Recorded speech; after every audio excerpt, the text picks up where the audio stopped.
With 2 out of the 9th, the Cardinals have managed just 1 run and 6 hits, and are about to see their 6-game postseason winning streak come to an end.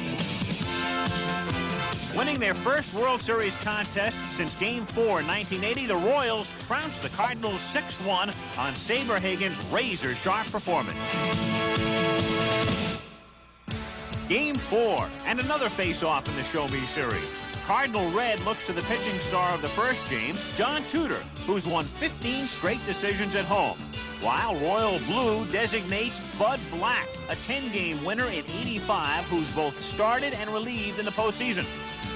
The Cardinals enter Game 4 batting below 200, but in the second inning, Tito Landrum redefines the art of going with a pitch. It was a good pitch on the outside part of the plate, and I got the good part of the bat on the ball. The ball hooked back toward the right field line and found its way into the stands. An unlikely opposite field home run for Landrum, now 6 for 12 in the series and the benefactor of a 1-0 Cardinal lead.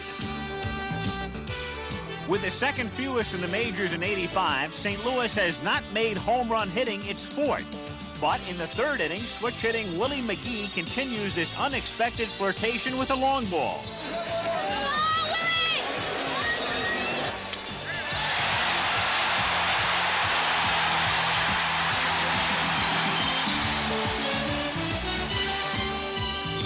It's 2-0 Cardinals, and time to celebrate with an ovation for the man who will be named the National League's most valuable player. Later in the 5th, the Cardinals look for more after a 1-out triple from Terry Pendleton. Up next is a good bunter, Tom Nieto, and even with a 3-2 count, Whitey Herzog wants Nieto to put one down. He's very, very good squeeze butter. He's done an outstanding job for me this year, and he did an outstanding job at AAA on the squeeze. So I just wanted to get the third run. I didn't really think that was that big a gamble.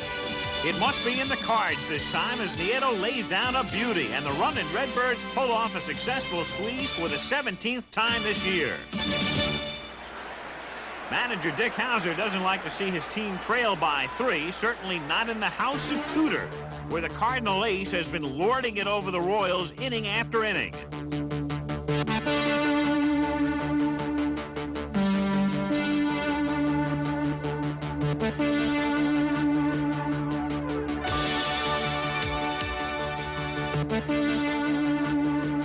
Yielding no runs and just 2 hits through 6 innings, Tudor has been breezing along. But with 2 out in the 7th inning, the smooth turns rough. Standing on second base is George Brett. On first is Jim Sundberg. At the plate is Steve Balboni, and Herzog is concerned about Tudor. When he was pitching to Balboni, it looked to me like he was trying to pitch around Balboni to pitch to Biancalana. I don't know whether he forgot that they'd probably pinch it. The left-hander is reminded of the possibilities, and Tudor finds them rather grim. I think the first thing that went through the mind is I'm in a lot of trouble. I think Whitey was right. I hadn't thought about them pinch hitting for Biancalana in that situation, and I was pitching around Balboni. Sure enough, Hal McRae, normally the designated hitter for the Royals, comes out on deck ready to pinch hit. But Tudor ends up walking Balboni anyway, and the Cardinals are really in a hole. I didn't want McRae up in that situation against John. They had a 3-run lead. He was the winning run at the plate. Bases loaded. I know Max had awful good success against him. There's no DH in the World Series this year, and Tudor looks in to find McRae in just his first at-bat of the series.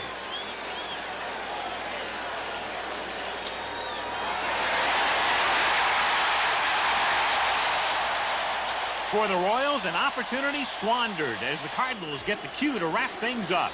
With 2 out of the 9th, John Tudor, who threw a major league leading 10 shutouts, now finishes his first in the World Series.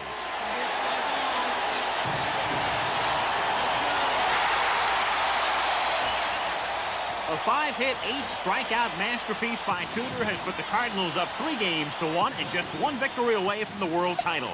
Now confident, delighted Cardinal fans are singing the praises of St. Louis. Team, town, and World Series time.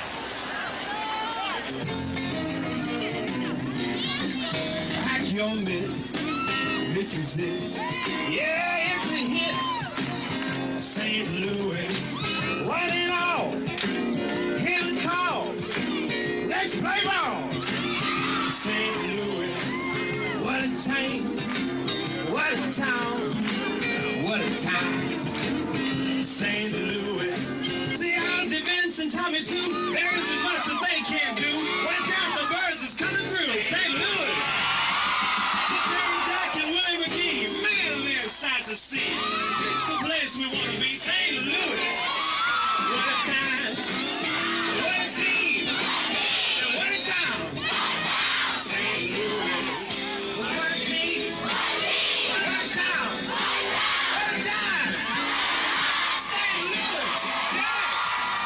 Cardinal fires burn red hot. The bubbly goes on ice before Game 5. Is a post-game party in the offing, or will the road beckon both teams back to Kansas City?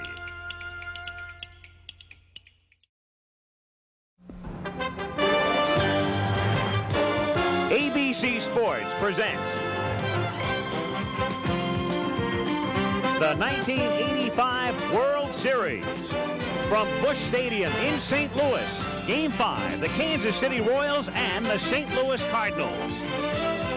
Last night, a masterpiece by left-hander John Tudor. His second series victory, a 5-hit shutout. He struck George Brett out twice. And the key men offensively, Tito Landrum and Willie McGee. This second-inning homer by Landrum gave St. Louis a 1-0 lead. And this third-inning shot by McGee made it 2-0. The Cards won the game 3-0, and tonight they try to win the World Series.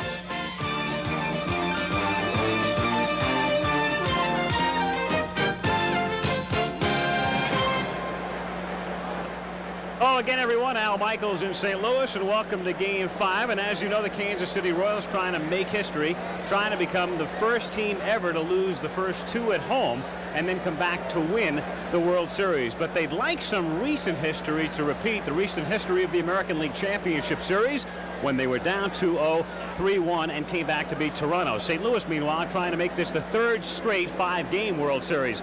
Meanwhile, no further introduction necessary for Mr. Tito Landrum. Tito, we put together a montage of your highlights, and let's go back Saturday night, Game 1, 4th inning, as you double to right field.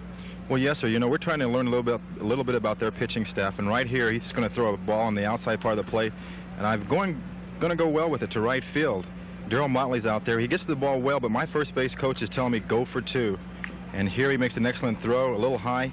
If he's on the money, he might get me. Got a very key defensive play coming up here with Wilson at the plate, a chance for the Royals to retake the lead this running catch. Good scouting report by our scouts. They're telling us to play him shallow and down the left field line. I get there and make the running catch. Then this throw in the 7th inning of Game 2 to cut down Biancalana. Al, the ball takes a good hop to me. I get good mechanics on the ball. Darryl does a fantastic job of getting back to touch Biancalana. Key hit right here in the 9th inning to right field to keep that rally going. Just trying to keep the rally going. Believe me, the pitch is on the outside corner. I'm trying to get wood on the ball. I barely just missed that right field line, and thank goodness it's a double. We get another chance. Then last night in a park in which it's tough to hit an opposite field home run, this surprised me and everybody around. Believe me, I hit the ball. I knew I had hit it well. It was on the outside part of the plate. I inside out of the ball. It's heading for the right field foul pole. It stays in, and I'm thankful for that. People love to dream about situations like this. You're having a tremendous World Series. In your wildest imagination beforehand, did you ever think it could turn out like this? Believe me, I've dreamed about it, but never believed it would become in reality. I think every ball player wants to play in a World Series and, of course, do very well in it. And first of all, I didn't think I would be in the situation that I'm in, and I'm just happy to respond to it. We played a clip last night, and I have to ask you, in light of what's taken place in postseason, the exact same question. Would you rather be an everyday player with a mediocre team or a role player here? A role player with this ball club, because I think down the road I see a couple more division championships and possibly World Series. Certainly I do want to play every day. That's in the forefront of my mind. But right now I'm just very happy to be here and be a part of this ball club. Continued success to you. Thank you very much, Al. That's Tito Landrum, and we'll be back at Busch Stadium in St. Louis after this. Okay, let's turn now to Reggie Jackson. We mentioned last night we can assume the Royals have much the better as far as the pitching matchup is concerned. How significant is that this evening? Well, yeah, when you talk about who's got the better pitcher and you say it's significant that the Royals have the advantage, that's because Bob Forsch, who's pitching tonight for the St. Louis Cardinals, is just about on what you might call a 10-day rotation. He pitched October the 4th, he pitched October the 14th, now it's October the 24th, and he's pitching in the 5th, or what could be the deciding game for the St. Louis Cardinals. Danny Jackson on a regular rotation. His last 3 times out, he's been exceptional. 10 shutout innings in the National League Championships, in the American League Championship playoffs. And, of course, he pitched very well the other night, the first game of the World Series against the St. Louis Cardinals. He only gave up 7 hits and 4 hits, rather, in 7 innings and only 2 runs. You know, the attitudes here, Al, the ball clubs, to me, are going to make a difference. or could be a deciding difference tonight. The St. Louis Cardinals are a very, very relaxed ball club. Of course, they have a chance to clinch it tonight, and of course, the Kansas City Royals. I walked into their clubhouse, and George Brett said to me, he said, you know, Reggie, we're a young ball club, but we're not an immature ball club. We are a mature ball club. Well, what they need to do is have the offense come up and mature.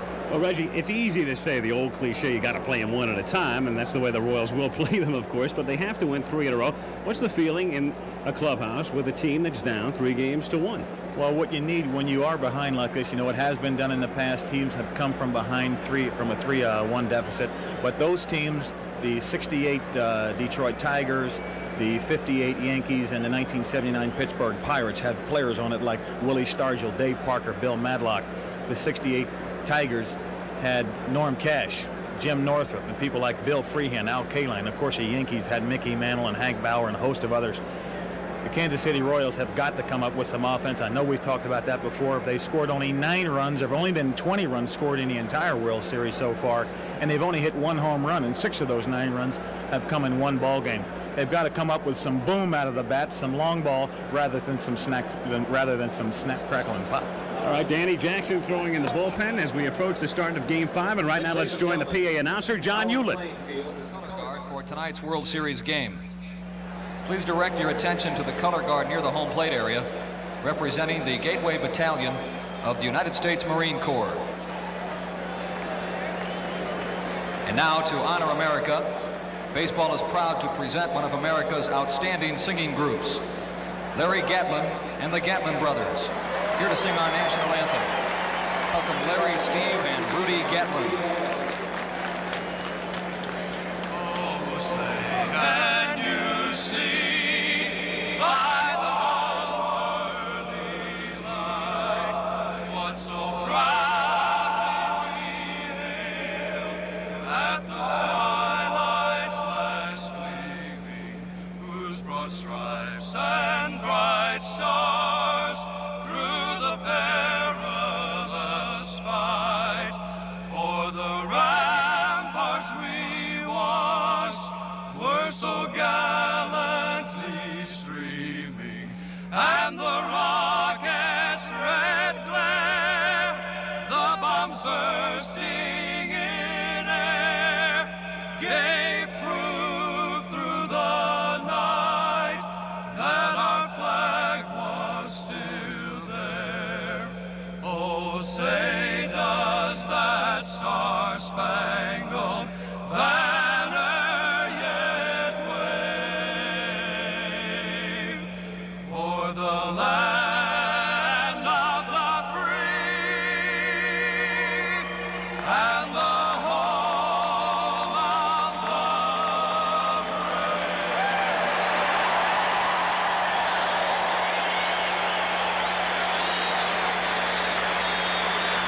We'll return with ABC's exclusive presentation of the 1985 World Series after this message and a word from our local stations. The following message furnished by Major League Baseball. Set your sights on the best in baseball. Order the 1985 World Series program. It's chock full of facts with World Series rosters and history and more than 100 pages of articles and photographs, making the World Series program a collector's item, and it's the same one sold at the ballpark. Send $6 check or money order to World Series Program, Box 8585, Trenton, New Jersey, 08650. That's Box 8585, Trenton, New Jersey. No top coats tonight either. It was almost 80 degrees in St. Louis today, and it's 70 right now at game time at Busch Stadium as we get set for World Series Game 5. Al Michaels again from St. Louis. I've heard some people say this is a mismatch because the Cardinals were favored 2-1 and lead in games 3 games to 1. Think about this, though.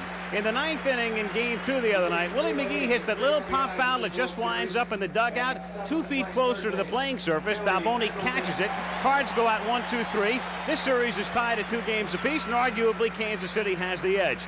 if, and all the rest. The reality is the Cardinals lead 3-1 as we go into Game 5. Let me turn to Jim Palmer now. You were on the last team that led 3-1 and lost in 1979. So what's the attitude in the Cardinal clubhouse right now? Well, I think they're confident, but they're not overconfident. I mean, what it comes down to is all they have to do is win 1 out of the next 3 games and they'll win a world championship. In 1979, we won Friday night by 8-4, then 9-6. We went out on Sunday expected to win, and we got outpitched and, more importantly, out-hit the rest of the series. Actually, when you go down on the field and you talk to the Cardinals, they'd like to win tonight, but they know they have Danny Cox on Saturday if needed. He won 18 games, and they have the guy that pitched the masterpiece last night, John Tudor, to go on Sunday. And I think another thing that makes them a little bit confident is the fact that they've seen Danny Jackson and they know how he throws, and they feel they're going to score more runs tonight. Let's talk about Dick Hauser. How do you manage a game when you know you can't lose a game? Well, Danny Jackson and staff, he is not going to put Danny Jackson in a position where he has a big inning. He hopes that he will pitch like he did in the first ball game, but you will see him go to the bullpen early because he cannot afford to lose. All right, so Kansas City has to win the world title, win 3 in a row.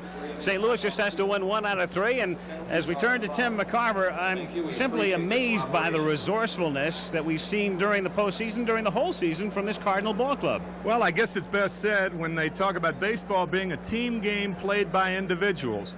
Baseball is a game where the successful teams are picked up by each other, and the Cardinals, of course, have done that all season long. Joaquin Andujar off to a fast start while John Tudor lost 7 of his first 8, and Tudor had a strong second half. And, of course, Joaquin Andujar did not have a strong second half. Tommy Herr, a strong first half. Willie McGee picked him up and all through the season, batting .353 and leading the league. Jack Clark went down. And, of course, Cesar Cedeno came on to have a super September. And here in the World Series, Vince Coleman down. And who has emerged as one of the stars? Tito Landrum. So the Cardinals have had a great support cast all year long, and that's really what Bob Forsch is going to have tonight. I talked to Whitey Herzog before the game, and he said if he gets Bob Forsch through 3 innings, maybe 4, just like in the National League Championship Series game against the Dodgers, then he will be satisfied with Forsch. Leave a lot of space in that number 9 slot on your scorecard tonight. Right now, let's go to the PA announcer, John Hewlett.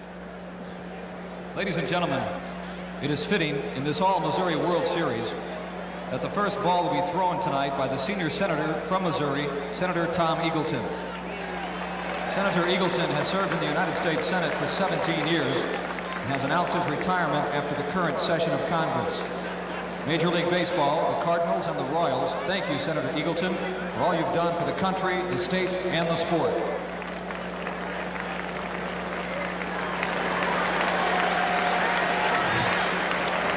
We're ready. Game 5 of the 1985 World Series coming right up. The Kansas City lineup, not much change. Lonnie Smith, of course, leads things off in left field, and then Willie Wilson will be in center. The top of the lineup has been doing its job. George Brett, 1 for 4 last night against Tudor. Frank White, the star of Game 3. Then they move Pat Sheridan into the 5 spot in right field. Move Steve Balboni from 7 up to 6. Jim Sundberg drops down to the number 7 spot. The shortstop is Buddy Biancalana. And the pitcher, of course, is Danny Jackson, who started Game 1. Cardinals defensively, the outfield, Landrum, McGee, and Cedeno. Infield of Pendleton, Smith, Herr, and Clark. Nieto back of the plate. Forsch on the mound. Manager Whitey Herzog of the St. Louis Cardinals. Here were his thoughts earlier. Well, we're in a good position, but by the same token, we know they were down 3-1 against Toronto, which was a very good ball club, and I'm a little bit worried about our ball club not hitting. We're not really scoring runs. I don't know whether their pitching's that's great or we just haven't been able to do much with the bat, and thank God for John Tudor and a great performance by Cox in the second game, or we could really be in trouble. But yeah, we're in a heck of a position going into tonight's ball game. We're playing at home, and we've got the bullpen rested. Now we've got to hope we can get some runs to get out in front. Naturally, the Wizard of Oz making his entrance about 60 seconds ago. What he hopes will be the final backflip of the year. Man, the crowd gave him about a 9.6 on that. So Ozzie Smith takes his position. The Cardinals are out there defensively. As a matter of fact, we have to change it. 9.5, and Coleman gives him an 11. So that's a 10.25 for Ozzie Smith, which is off the scale. But who's to dispute it? Anyway, the umpires, the American League, John Shulock back of the plate, Jim Quick of the National at first, Don Dinkinger at second, Billy Williams at third, Jim McKean, American, down the line at left, Bob Engel, who was behind the plate last night, down the line in right. Bob Forsch has been around quite a while, made his Cardinal debut in 1974. Tim McCarver, in fact, caught his first game in '74, and he has spent his entire career with St. Louis. He was one of those of a rare breed, a 38th round draft choice back in June of 1968. And he spent his entire career, minors and majors, with the Cardinal organization. That was a game in which I called the wrong pitches again. Bob Forsch lost 2-1. He pitched 6 1/3, and Pete Rose hit a 3-0 pitch out of the ballpark to have the game-winning RBI in that ball game. He has certainly done well since, however. And now he'll try to wrap up a world title for St. Louis. So here we go, Game 5, gorgeous night after a spring-like day, and Lonnie Smith taking some time before he settles in, and Forsch says, now I'll make you wait for me. A little bit of the same thing happened last night as they tried to get Tudor out of rhythm early. It didn't work. So here we go. Bob Forsch ready to start Game 5, and Smith fouls it straight back. 0-1. Smith, Wilson, and Brett. Excuse me, Al, the key to Bob Forsch, and I talked to him, he talked to Whitey Herzog, and he says, well, he'll be great because he needs the extra rest. And then I talked to Bob, and he said, I'm a sinker ball pitcher. Let's see what happens the first 2 innings. Because if I don't get the ball down, I may not be around in the first 2 innings. Not overpowering.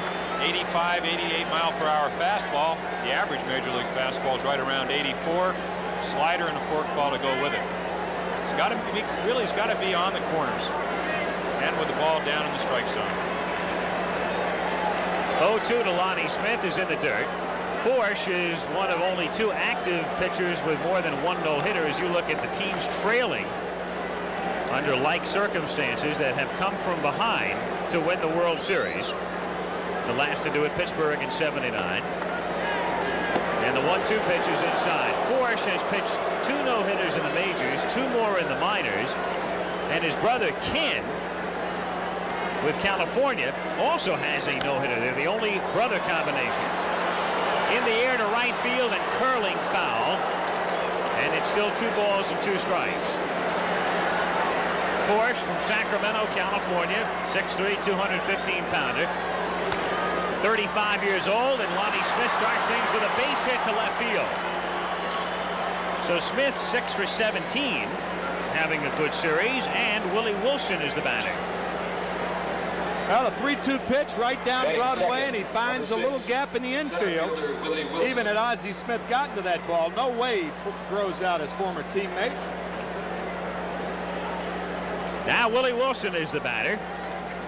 The switch hitter, his figure of 278 was second on the club amongst the regulars, second only to naturally Brett, who had 335. And again, worth pointing out with the paucity of runs that the Royals were next to last in team average this season in the American League. Outside, 1-0. You'll notice that stiff left leg of Bob Forsch when Jim Codd, who's the pitching coach of the Cincinnati Reds this past year, was a member of the Cardinals back in '82. He worked with Bob Forsch on that move, and he felt that keeping a straight left leg, he'd have a better chance to throw over to first base, be much quicker. Ahead now, 1 ball and 2 strikes the count. Cincinnati Reds had some kind of year this year. That man may win Manager of the Year, Mr. Rose. Give Mr. Cott some credit, who was his pitching coach. Of course, I understand that he has resigned and is looking to getting into the broadcasting. Smith running, and it's hit into left field for a base hit. And sharply enough so that Lonnie still has to stop at second. So a promising beginning for the Royals as Smith and Wilson single, and Brett is the batter. And as Tim mentioned, it will not take long for the bullpen to get active, and the first man who will probably come up in the pen will either be Horton or Campbell. Lonnie Smith running on the play, I think went for the decoy at second base. Now, what happens when a runner goes to second and is running on the plane, goes for the decoy? The shortstop or second baseman that's covering acts as though there's a play on him at second base. That prevents the wide turn. Therefore, he couldn't go to third on the play. Brett hits it down the line, but it's curling foul, and the count is 0-1. Brett hits it in the air to left center field, a spacious ballpark, and so room there for Landrum. Smith is tagging at second, and so is Wilson, and the throw will come to second after some hesitation, and both men move up. So Landrum probably being guided, I would think, orally by McGee, who came into the area. Looked like he thought about third at first and then went to second, and too late as both men move up on the fly ball. Lonnie Smith did an interesting thing when he was tagging at second. He stayed off the base about a foot until Landrum caught the ball, went back with his right foot and took off. And I think that confused Landrum when he looked up, and that confusion also caused Willie Wilson to go to second. Runners at second and third. Infield plays back, and White takes low for a ball, and the count is 1-0.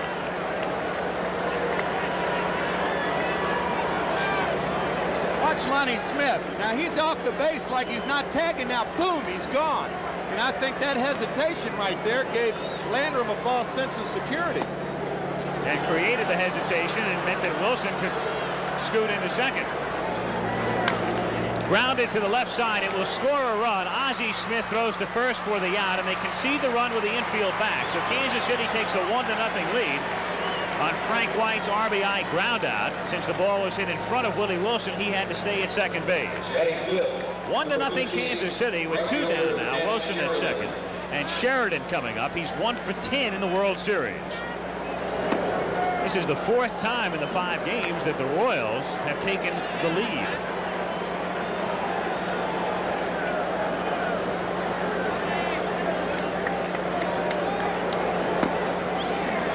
Again, just missing.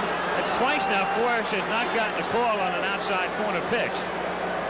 He's got to get those pitches. Not saying that those balls are strikes, but if he doesn't get those pitches, that guides him into the middle of the plate, and he can't pitch there. Well off that time, and the count is 3-0 with Balboni on deck. And the crowd getting a little restless. There was a buoyant enthusiasm as this game started. There's Whitey Herzog, and then it became a little quieter with Smith's single. And a little mumbling going on right now. 3-1. And now a mock cheer.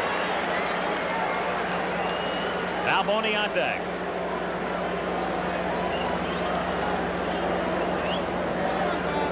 (3-1) to Sheridan. Fouled back, and the count is 3-2. Well, Tim, it's a situation when you're out on the mound, you don't want to make what you would call a good pitch for Sheridan to hit with first base open with Balboni coming up. But on the other hand, if you pitch around Sheridan, Balboni, 36 home runs, can put you right out of the ball game.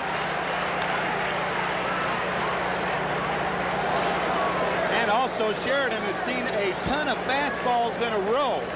When a hitter sees a lot of fastballs in a row, they're much easier to gauge. So I would be a bit surprised to see Forsch and Nieto maybe go to a breaking ball right here. Looks like he wants it inside, but Nieto sets it up outside, and he gets him swinging. So we went 3-0 and came back to get him. Kansas City gets a run in the first as the Royals take the early lead. Cardinal lineup tonight has Willie McGee leading things off, and then as we turn the page, Ozzie Smith at shortstop batting second. The switch hitter, Tommy Herr. The cleanup man, Jack Clark, 4 for 14 in the series. He needs no introduction. Cesar Cedeno is in right field, batting sixth.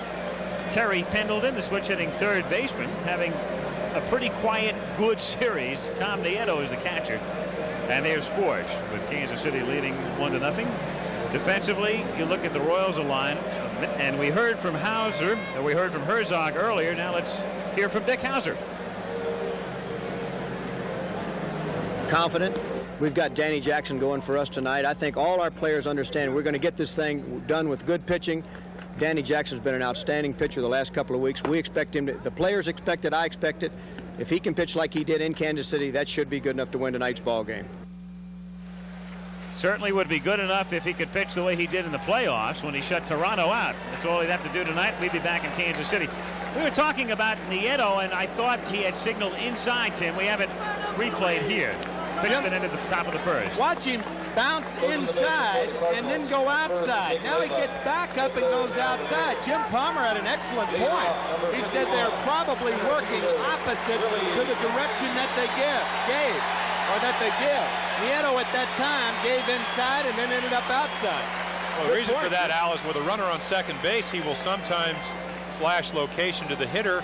If you see a guy put a fastball down and go inside, the hitter will know because the base runner might tell him. So it looked like they're just kind of reversing it, trying to confuse both the runner and the hitter. So here we go with Jackson facing McGee in the bottom of the first inning. Fouled at the plate, and automatically right off the bat, Sundberg is in pain. How about that? The first pitch of the night.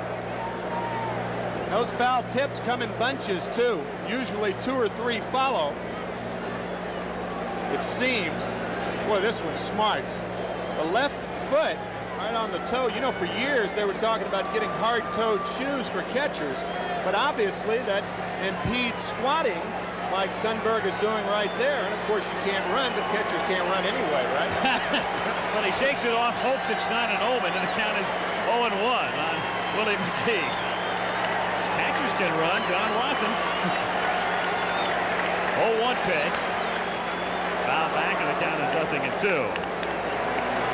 0-2 is a half swing back to Jackson, over to Balboni.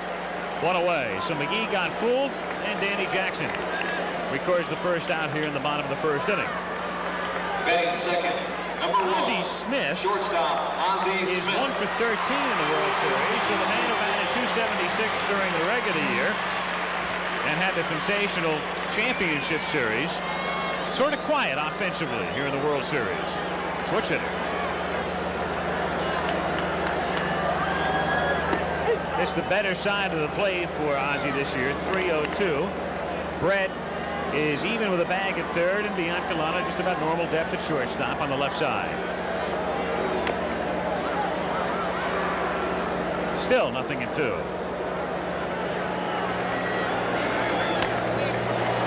To center, Wilson got fooled on it a little bit, but a lot of time. It's a lazy fly ball as Willie went back and comes in to take care of Smith. And with 2 down, Tommy Herr is the batter.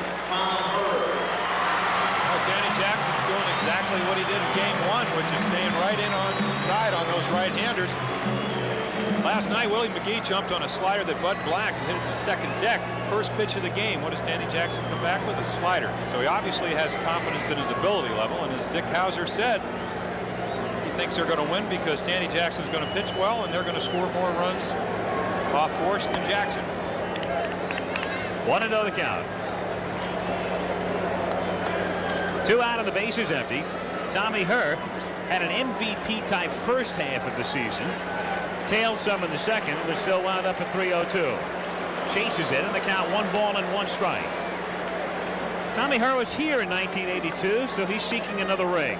Danny Jackson's slider serves as the illusion of the strike. He makes the right-handed hitters especially commit too early. That's what Willie McGee, that ball he grounded back to Jackson, that was the same pitch. That's looped down the line, and it's trouble, and it's a fair ball. Bouncing into the bullpen, and bouncing, in fact, out of play. So it's a ground rule double. 2-out double by Herr in the first inning.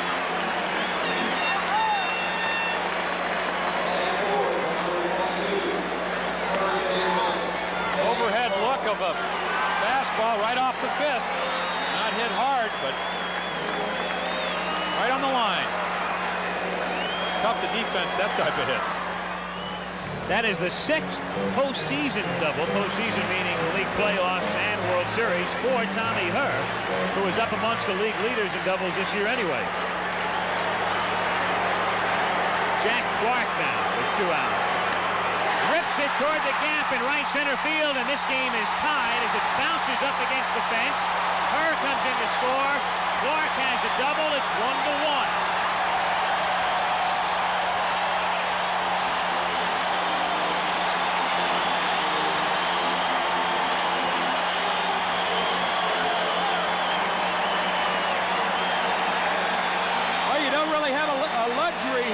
pitching around Clark because you have Tito Landrum, the leading hitter in the series, on deck.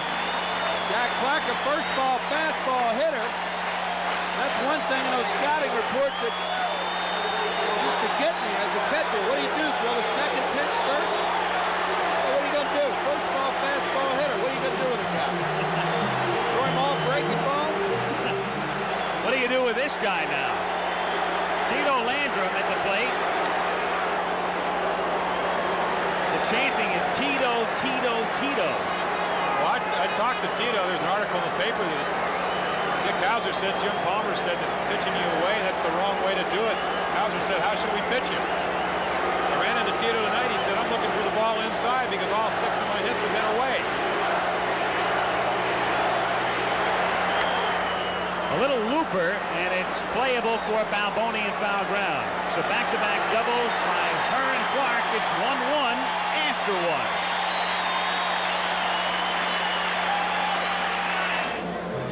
Willie McGee had a great year, and I asked him a couple of days ago if he thought he was deserving of winning the MVP award this season. It's hard to say. I don't see myself play day in and day out. So I can't really say anything about that. I think Dave Parker, in my words, has had the best offensive year of anybody, you know, all around. And you have a number of guys that's capable, and I'm not going to pick anybody really. I'm going to just let those other people, you know, have that task, do their job. The official announcement will come in November as we start the second inning. Balboni fouling it at the plate, but in a vote of his peers, McGee was chosen the league's MVP, so he'd be odds on to win it. Steve Balboni still looking for his first extra base hit in this, his 12th postseason game. 1-1.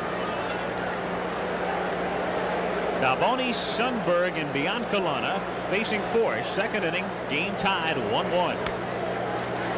Lifted to right field. They were overshifted, so a long way to go for Cedeno, and he gets there. Cesar playing the pull-hitting Balboni over toward right center field, but he hit that high enough so that Cedeno got there to make the play.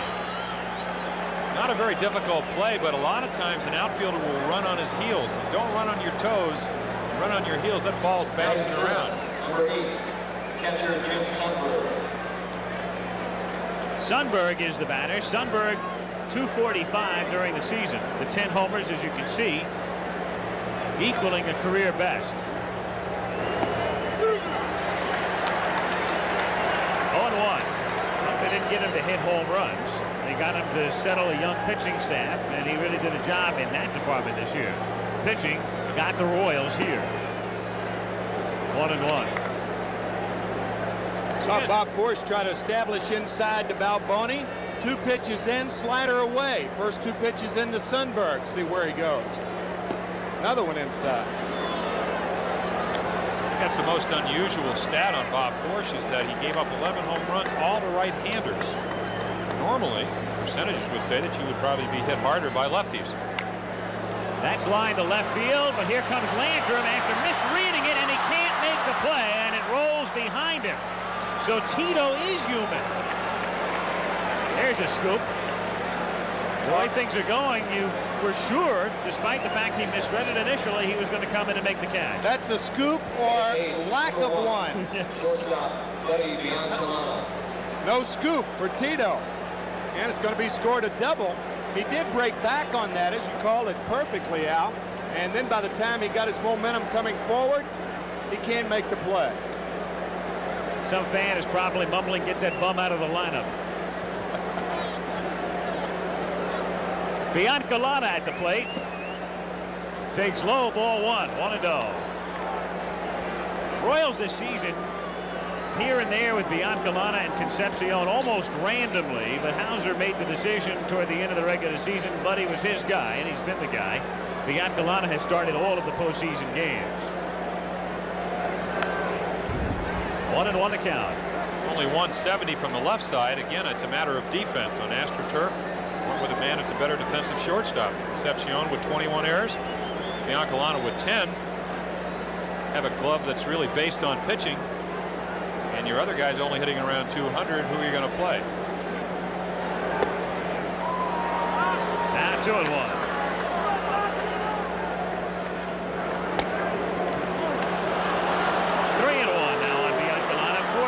Upset about that call, so that's 3 times he feels he was squeezed by Shulak.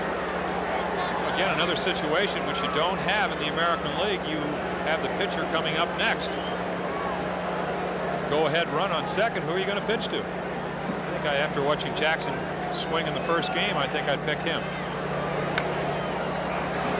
Now 3-2 the count. Well, of course, just 1 out, and if Jackson hits, he will probably be bunting. I'd rather pitch to Biancalana than Lonnie Smith. I think that's what it boils down to. That's a 6th game, of course, if necessary, meaning if Kansas City wins tonight, Cox and Lebrand would go to the mound at 8 o'clock Eastern Saturday in Kansas City. Still 3-2. Biancalana rolls it through the hole and into right field. Now they are waving in Sundberg. Here comes Cedeno's throw. Missed the tag, and he'll argue, and here comes Herzog.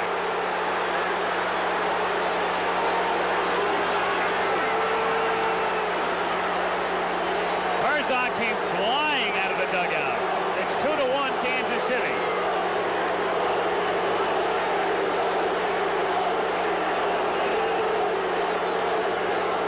Well, if you remember back in game 1, the Cardinals got a break on a disputed call at home plate. Well, that was game 2. And let's see if Nieto made the tag on Sundberg before he touches the plate.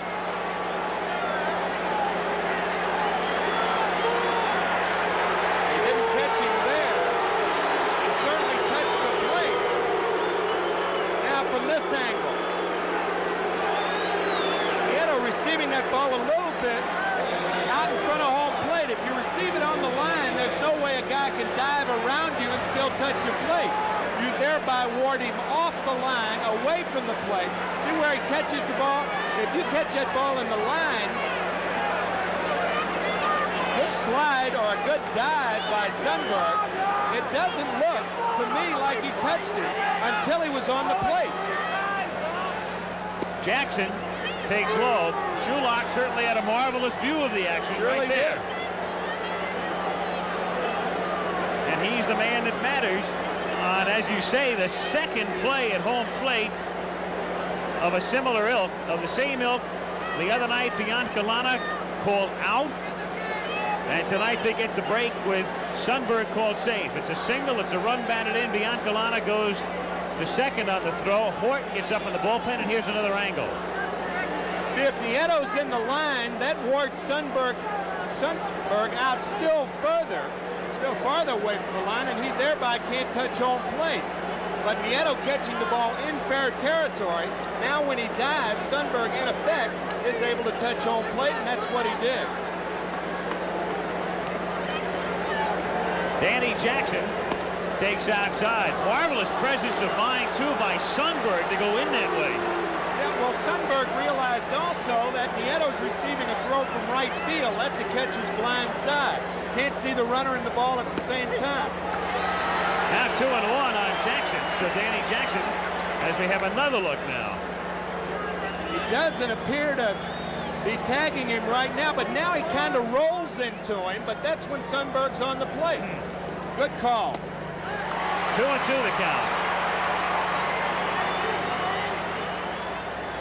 Lonnie Smith on deck, and it's strike 3. So Danny Jackson out on strikes. Kane number 2. Horton up in the pen. He and Campbell are the long men. And remember, they're very deep in that bullpen. Correll and Lonnie and Daly are short, and Horton and Campbell are in the middle. Lonnie Smith singled in the first inning, came in to score on White's ground out. Strike, 0-1.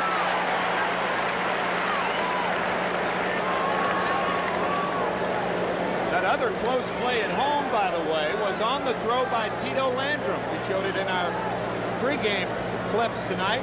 And the runner was Buddy Biancalana. Game 2. No balls and 2 strikes to count. 2-2 the count. 2-2 to Lonnie Smith. Is just inside. So Forsch angry again. He is anything but volatile, is Forsch. Well, he throws an occasional curveball. It's over the plate, but watched a lot of National League games this year and American League games. That ball is very rarely ever called for a strike anymore. A simple grimace shows his anger, and the 3-2 pitch is hit foul out of play. You think the strike zone is lowered now, Jim? Well, it's definitely in the American League, and John Shulock is an American League umpire. They used to have the outside protectors. They called them the big balloons. And when you had one of those, you had a tendency to stand much more upright. If you look at almost, and there's only one umpire in the American League that still has one of them, that's Jerry Neudecker. They've all gone. You see him down on one knee. That's high for ball 4. So runners at first and second. And Herzog, who won't wait much longer, sees Wilson. He's going to wait. He's going to wait about one more hitter. That's why he's got Horton, the left-hander, up, because if Bob Forsch does not get Willie Wilson out, who's a switch hitter, we will see lefty versus lefty. That's no sure thing. Unless it's Tudor, maybe. Up high, ball 1. What is sure is that Ricky Horton will be in there, I'll tell you that. Now, Nieto, I think, may have been told to go to the mound to buy some more time for Horton. By the way, the little things that matter, too, in thinking about that top of the first inning, when Willie Wilson tagged up at first base to go to second, as Smith was going to third on Brett's fly ball. Remember, the run scored as Rourke goes to the mound on that ground ball to short. And if that infield to first and third is a double play depth, it's close. I'm not saying it would have been a double play, but it might have been. And the run might not have scored. Yeah, with Ozzie Smith and Tommy Herr, it stands a pretty good chance to be a double play. Of course, Frank White does run well.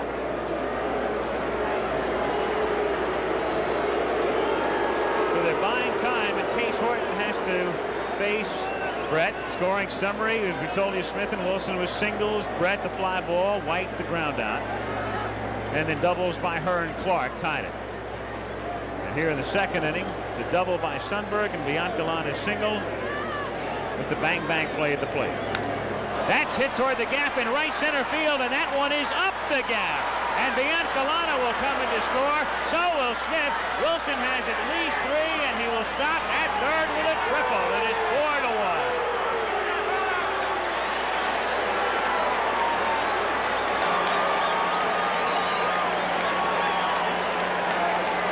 High fastball out over the plate. Willie Wilson's waiting for it.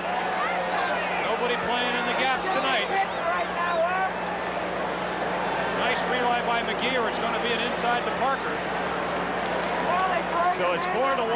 Exit Forsch, enter Horton, and we'll be back in a moment.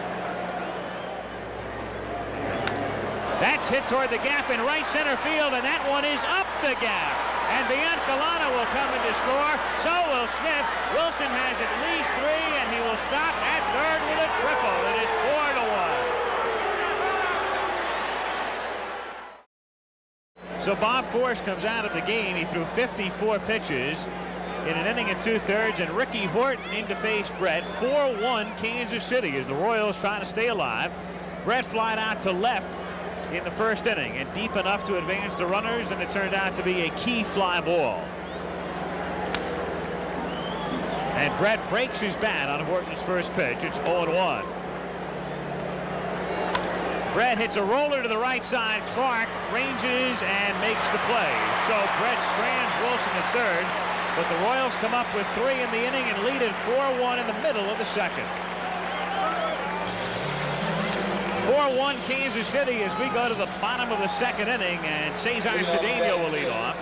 Then Pendleton and Nieto. Cedeno hit .291 combined during the regular season, combined Cincinnati and St. Louis. Kind of misleading. Hit .434 when he came over to the Cardinals. Really, I guess, what, the 31st of August? 29th. Just in time. Just in time. To be on the Major League, or at least the World Series roster. And he was picked up because at that point Jack Clark was hurt. They needed a first baseman. And they were fighting the Mets down the stretch, so he was a very important acquisition. And in a way, you could say that Cedeno might have made the difference, all things considered. A lot of things, of course, entered into why the Cardinals beat the Mets, but without Cesar, it really would have been tough. Whitey Herzog has made the statement that had they not had Cedeno, they would have finished second. That's lifted back of second base. White, one gone. So now Danny Jackson with a 3-run lead, knowing he can take this thing back to Kansas City. And if he pitches the way he did in the playoffs, and on Saturday in Game 1, we'll be back in Kansas City. It looks like that. If you ever wanted to have a chance to practice for a game like this, all you have to do is go back to the playoffs when they were trailing 3-1, and all he did was pitch a 2-0 shutout. Already they've doubled the amount of runs for him. Of course, he's also doubled the amount of runs he gave up. None versus one, I suppose, if you could double none. And he's throwing hard. He's up in the low 90s early in the game. That last pitch, just for the record, at least according to the speed gun, at 92. 1-0 the count. Down to White, so Frank has a putout and now an assist in the inning. And there are 2 down. Quickly and quietly. And Nieto is the batter. Batting 8, number 23. Thing about Herzog, we talked about the fact Whitey last night had been regarded by his peers in a poll as the best of the managers. He does things a little differently. That 3-2 squeeze to get in run 3 with Nieto laying it down. I think he does things differently because if you look at Nieto, I mean, he's hitting .225, no home runs, 34 RBIs. It's a matter of knowing your player's ability level. Biancalana a la Ozzie. Hello. But he's learned his lessons well over the past week. Ranging to his left. Gets a handshake from White. And a fine play by Biancalana. He realizes he has a lot of time and gets the slow-footed Tom Nieto easily at first. So at the end of 2, it's 4-1 KC. Frank White leads off in the top of the 3rd with a check swing foul, and the count is 0-1. Kansas City 4, St. Louis 1 here in Game 5.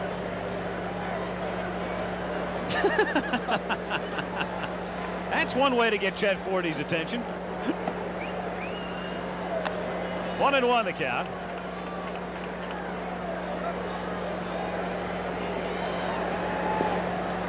Chased it, and the count 1-2. Ricky Horton's not overpowering, but he does have an excellent changeup, kind of a slurve, kind of a slinger, wouldn't you say, Tim? His foot hits the ground before his arm comes around. Nothing left for him to do but sling the ball. Those guys are very tough to pick up. I guess you might think, well, why didn't everybody do that then? Because it's so hard on your arm, Jim. And you would know that, of course. I didn't sling the ball. No, I mean, you would know that theory. Yes, I am. Slung that one right by Frank White, went away. Well, you slow, really, you kind of throw a lot of off-speed pitches and just in a nice fastball, probably around 87, 80 miles right by the hitter. Again, he gave him a couple of different looks. Right fielder, Pat Sheridan. Then established his fastball for strike 3. Pat Sheridan at the plate.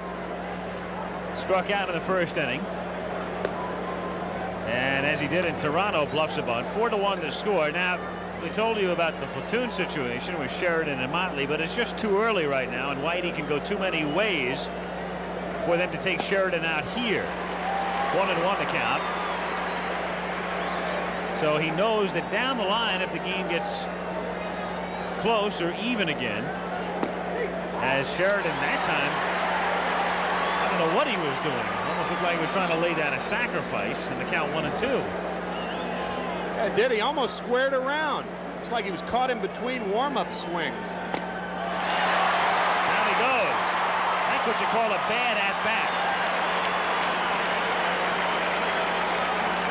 He has struck out twice tonight, and Balboni comes up. Now you see the foot hit the ground, and now the arm trails. Jim, I guess you could explain that a lot better than me, but that little adage is around because that foot hits the ground, and then the arm trails. The arm doesn't come with the foot. Well, it goes back to what Jim Cott, again, we talked about him in 25 years in the major leagues. As Balboni swings at a pitch and misses.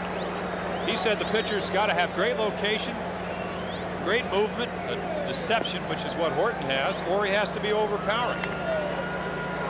Here's a guy that's not overpowering, but he's got some deception, and he's had pretty good location so far tonight. 1-1 is fouled away, and a count 1 ball and 2 strikes on Balboni. That was Johnny Sain's definition of a pitcher, as a matter of fact. He said that pitching was the art of deceiving the hitter. Good definition. Yeah, some way, somehow. Johnny's back with Chuck Tanner now, isn't he, in Atlanta? I believe he is, yeah. He believes in movement on the ball. Make the ball move somehow. George Bamberger, who was my first pitching coach, well, actually my second, Harry Burkeen, who's 20-game winner for the Cardinals right here in St. Louis. George's theory was location of the ball on the plate. That was more important than movement. Now, if you had both, you'd be a pretty good pitcher. 3-2 pitch is inside, so Balboni gets on with 2 out. And Sundberg will be the batter. That's grounded down to Tommy Herr, over to Ozzie. And Casey gone in the third. Still 4-1. Ricky Horton will lead things off. Horton 1 for 16 this season. Horton, McGee, and Smith. Herzog's bullpen is deep, but Horton looks like he has good stuff tonight. It's a little too early to start going to your bench at the moment. He'd like to go through the lineup one more time, and then he'll have more maneuverability with his pitching. So Horton bats for himself and takes low ball 1. 1-1 the count. Good fastball, and the count is 1-2. McGee and Smith to follow. 4-1. Royals on top. Crowd entertaining itself with the wave. And Horton waves at that one. Strikeout number 1 for Jackson. Center fielder, Willie McGee.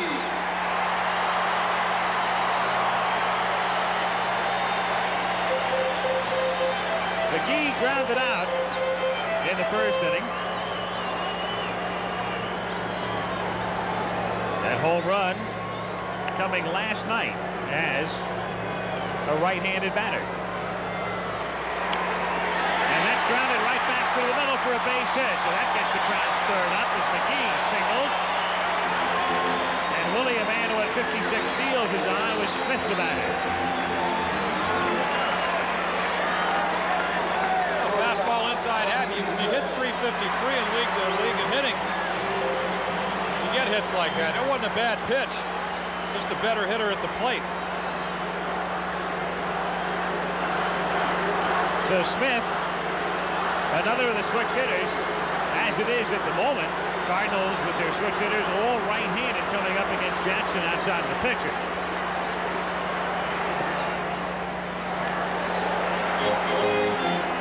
Ozzie 1 for 14. Jackson allowed only 2 stolen bases this season while he was pitching and Sundberg was catching, and both of those came in the same game.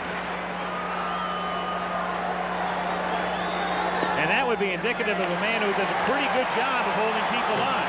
That, and also he has a very deceptive move. We saw it last night.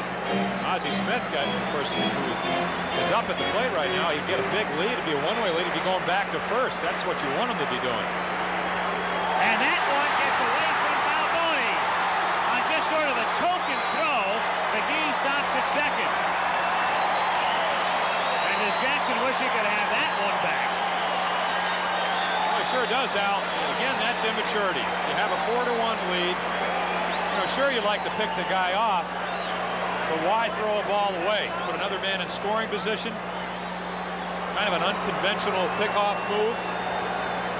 Jim, it's immaturity, and it's immaterial that Willie McGee was at first base. You got a 3-run lead. You got to get the guy with the stick in his hand. You're exactly right. No sense in worrying about McGee in that situation. 3-0 now the count. Remember in the playoffs, Andujar being concerned about Steve Sachs. With 1 out and the pitcher hitting, he was going to bunt anyway. And that set up that big inning for the Dodgers. And the Cardinals have the making of a big inning here with runners at first and second and 1 out.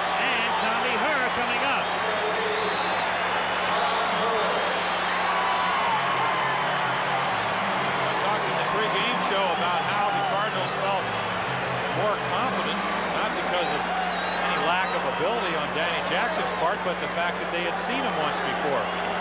Johnny Lewis, the hitting coach, said that here's a guy, Tommy Herr, who had a great year because he knew most of the pitchers in the National League. He had a lot of trouble with Jackson because they've never seen him before. He felt that he would be a better hitter tonight. First time up, didn't hit the ball hard, but did hit a double down the right field line. So let's see what happens. First and second and 1 out. And Herr hits a little soft looper. If it's a fair ball, the infield fly rule is in effect, and it's an out.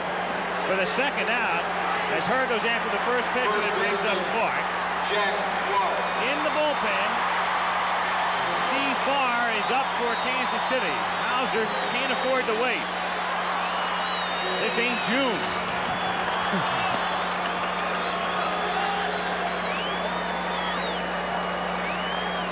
Jack Clark, a double in the first inning to drive in Herr. By the way, if you're wondering about the home run, Jackson was the toughest among those with significant numbers of innings in the American League to hit one off of this season. 1-0. He gave up only 7. McGee is at second base. Ozzie Smith is first. He gave up 7 in 208 innings.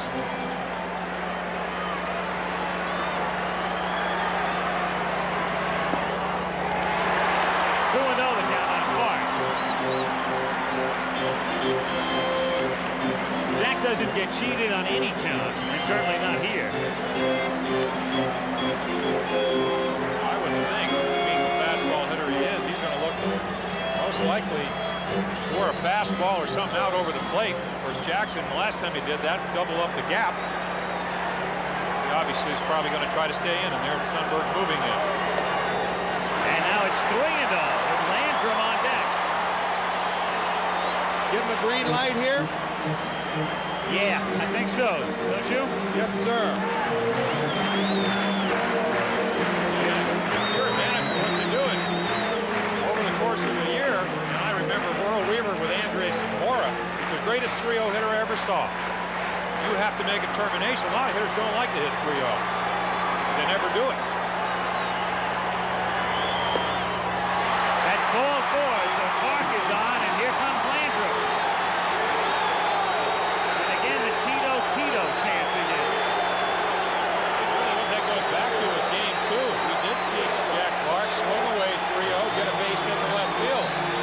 Once you see a pitcher do that, as we see Gary Blaylock, the pitching coach for the Royals, going to the mound, as a pitcher, you know, hey, I cannot throw one just down the middle. That automatic first strike isn't automatic, especially with a guy that hit 22 home runs. Gary Blaylock goes to the mound. You saw that shot of Landrum coming up to the plate. It was almost as if he was looking to the heavens and saying, again? The stage is set? When hitters do hit 3-0, every hitter has an imaginary little box out in front of the plate. And they want that ball to be in that little box. And if it's 2-0, the box is a little larger. When it's 3-0, it's a little smaller. And the ball's got to be right there. And if it's in that little imaginary zone, you leave your feet, go to hack it. But it wasn't, and they walked it. Here is Landrum with the bases loaded and 2 down. Third inning, 4-1 Kansas City. And that is popped up and playable for Brett. And Danny Jackson does a Houdini routine here in the third inning. At the end of 3, 4-1 Royals. Tommy Herr was here for the title in 1982, and I asked him which team is better. Well, it's hard to compare teams. The only basis that I can compare them is to look at the players that are still here that were on the 82 team. I look at Willie McGee, I look at Ozzie Smith, I look at myself, and I look at Joaquin Andujar and Darrell Porter and Jeff Lottie. And these players experienced it both times, and every player is a better player now than they were in 1982, basically because they're more experienced, stronger, more confident, and I think in that regard I would give this team the edge. Meanwhile, Bianca Lana at the plate as we start the 4th inning, and the count on Buddy is a ball and a strike. He'll be followed by Danny Jackson and then Lonnie Smith, the 8, 9, and 1 hitters. 1-2 the count. And they have Vince Coleman. Maybe not now, but they have him. That's Again, right. It's amazing how many people you talk to and you say, well, Vince Coleman stole 110 bases. They don't realize that's the third highest in baseball history. I mean, it's like 110. Oh, yeah, what's 110 stolen bases? And the guy's a rookie.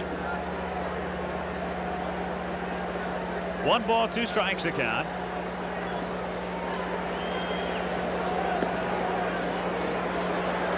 Biancalana, who singled in the first inning, and then he was involved that play that ended with Sundberg scoring, leading to the 4-run inning, and Biancalana gets aboard. So Horton, who looked sharp in the third but walked Balboni, walks his second man.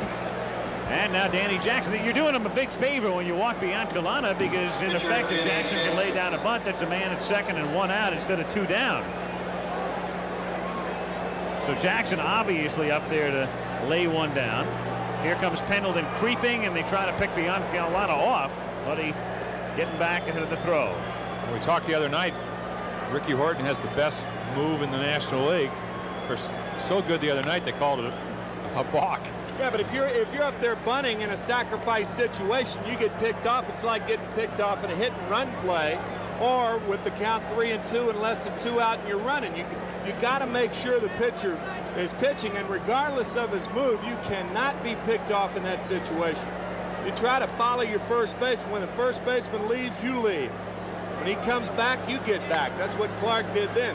He got off a couple of steps and came back. Biancalana just moved with him. Clark is charging, and he can't lay down the bunt, so it's quickly 0-2. Jackson, who has no experience hitting professionally with 2 strikes, obviously up there to lay 1 down 1 more time. That's his role right now. Pendleton still in at third. And can he lay it down? He does, but foul, and that's a strikeout. So Jackson is gone, 1 away, and Lonnie Smith is the batter. That's the 3rd strikeout for Horton.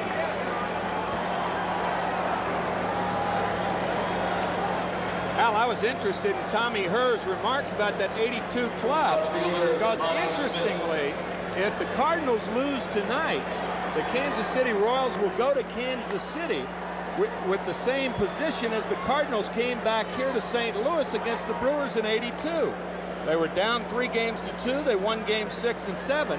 Kansas City would be in that same position, and so the Cardinals realize it can't be done. And that's hit down the line in right field, and Cedeno goes over to cut it off. Biancalana will go to third, and the Royals have runners at first and third, and Willie Wilson coming up.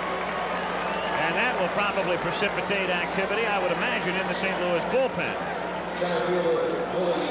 Add a point to that. If you go back to game 2, you see it's like a fastball inside corner. Smith just insides it out to right field. Leads with his hands. Good high ball hitter. You see why right there. Danny Cox, 18-game winner against Charlie Leibrandt. We saw how he pitched in the 2nd game of this series. Is there really a favorite, even though you are trailing 3-2 in your Kansas City? Cardinal infield looking for the double play, but that's tough to pull off with this combination. Lonnie Smith at first and Wilson at the plate with Biancalana at third. In the bullpen, Bill Campbell gets up. 0-1. Wilson hitting right-handed. There's Campbell for the first time tonight. His single and his triple came off Forsch. Tom Nieto got a foul tip off that finger. Looked like the forefinger of his left hand. Sometimes those foul tips can just take that hand and do funny things with your fingers on it. That's one of the big reasons catchers don't hit for a high average. Always your hands are puffed up, your fingers are sore. Is that why? There are other reasons too, but we won't get into those.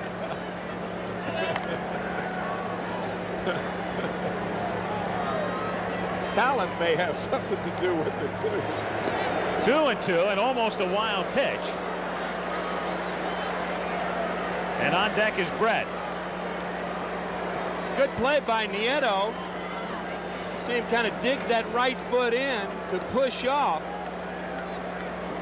with the slider, which goes in on Wilson. Smith goes, pitches high, and they throw through, and Herr wasn't covering second base, but got there when he saw them throwing, and backhands the ball, and that temporarily saves a run. So the Cardinals starting to unravel here a little bit. Well, the reason Nieto threw through, that sounded kind of nice, didn't it? He threw through because the Cardinals are already 3 runs down, and Lonnie Smith stealing second base. I mean, after all, you just can't give him that base. And I was a little surprised that Herr was late in covering. That's a straight steal, really. Now the infield is in, and the 3-2 pitch is swung on and missed, and the throw goes to first base to record the out as Nieto had it get away but gets the out. And now the batter is Brett, and what a difference that makes. Even though it's lefty against lefty, you can afford to be a little more careful with George than otherwise.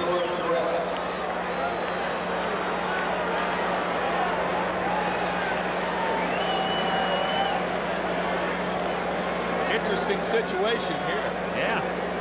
Now Brett is at the plate, so it's lefty against lefty. You've got the cleanup hitter, White, on deck. Bobby Cox walked Brett with first and third, and they're going to walk him. So you're going against convention here, but Whitey Herzog wasn't ranked #1 by his peers, and you also have Campbell in the bullpen if he wants to bring him in. Herzog wasn't ranked #1 by being conventional. So they take the bat out of George's hands, and White will be coming up with the bases loaded and 2 down here in the 4th inning. And here comes Whitey, and that'll mean a visit by Campbell to face White. So he goes to the bullpen, does Herzog. Campbell comes in, bases loaded when we come back, and White coming up. 4-1 Royals.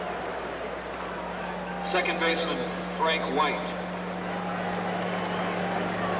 Bill Campbell, his numbers reflected there, comes in to pitch to Frank White. Another one of these very key points in the game right now. If White gets a hit, it kind of breaks the game wide open. If he doesn't, the Cardinals get out of a jam, and they come up to bat with a little bit of, I hate to use the word, but momentum. You know what I mean.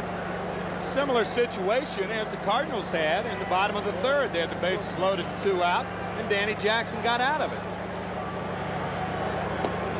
Ball 1 to White. And it's 2-0.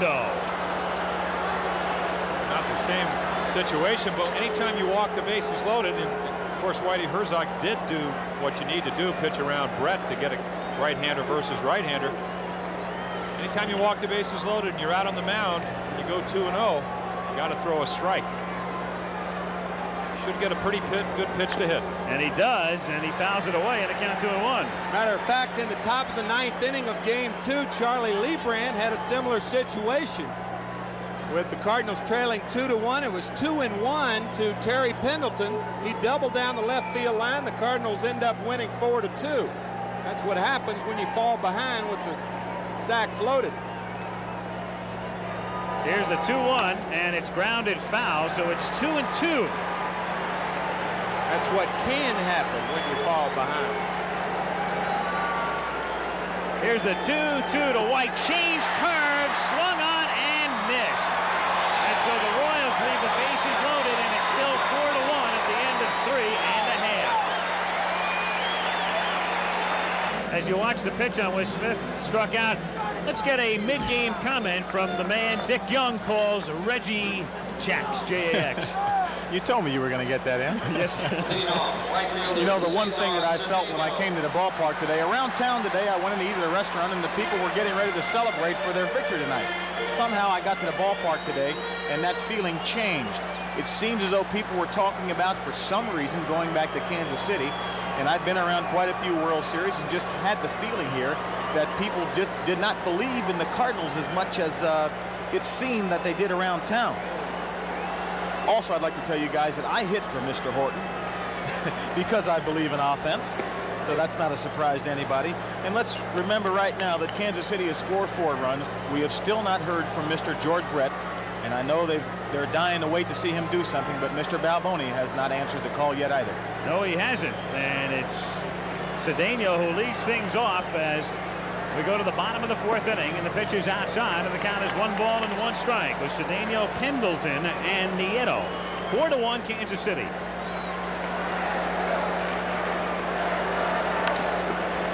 Popped up and coming back out of play. 1-2. In the Cardinal bullpen, there is Todd Worrell. It's an interchangeable Cardinal bullpen, as you know by now. Here's a fellow who might come in under other circumstances to get that last out or last couple of outs in the 9th inning, but Herzog has him up in the middle tonight. Pitcher due up 4th in the inning. Herzog talking to him before the game tonight and asking him to just generally give me his philosophy of how he'd use the pen tonight, said in effect that it would all depend on the situation in any given inning. So Worrell being up here indicates to me that Whitey thinking about Sheridan, Balboni, and Sundberg, and that more than anything else is the reason Worrell would be up instead of a Daly or a Lottie right now.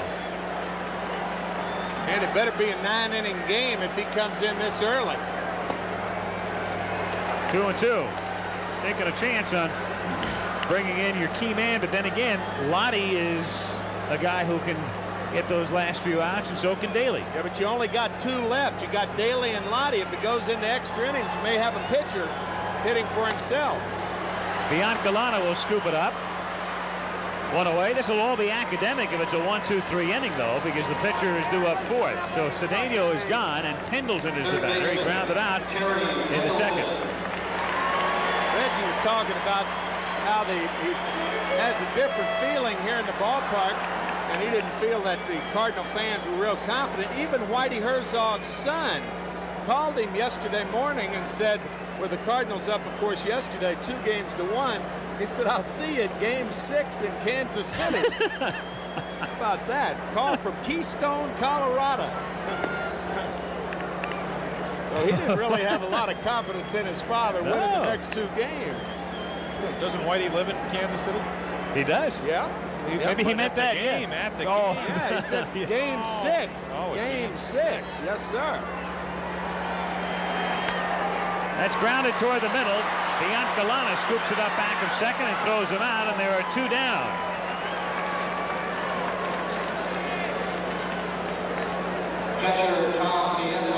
Well, not only getting on base, but we talked about the reason he's in the infield for the Royals.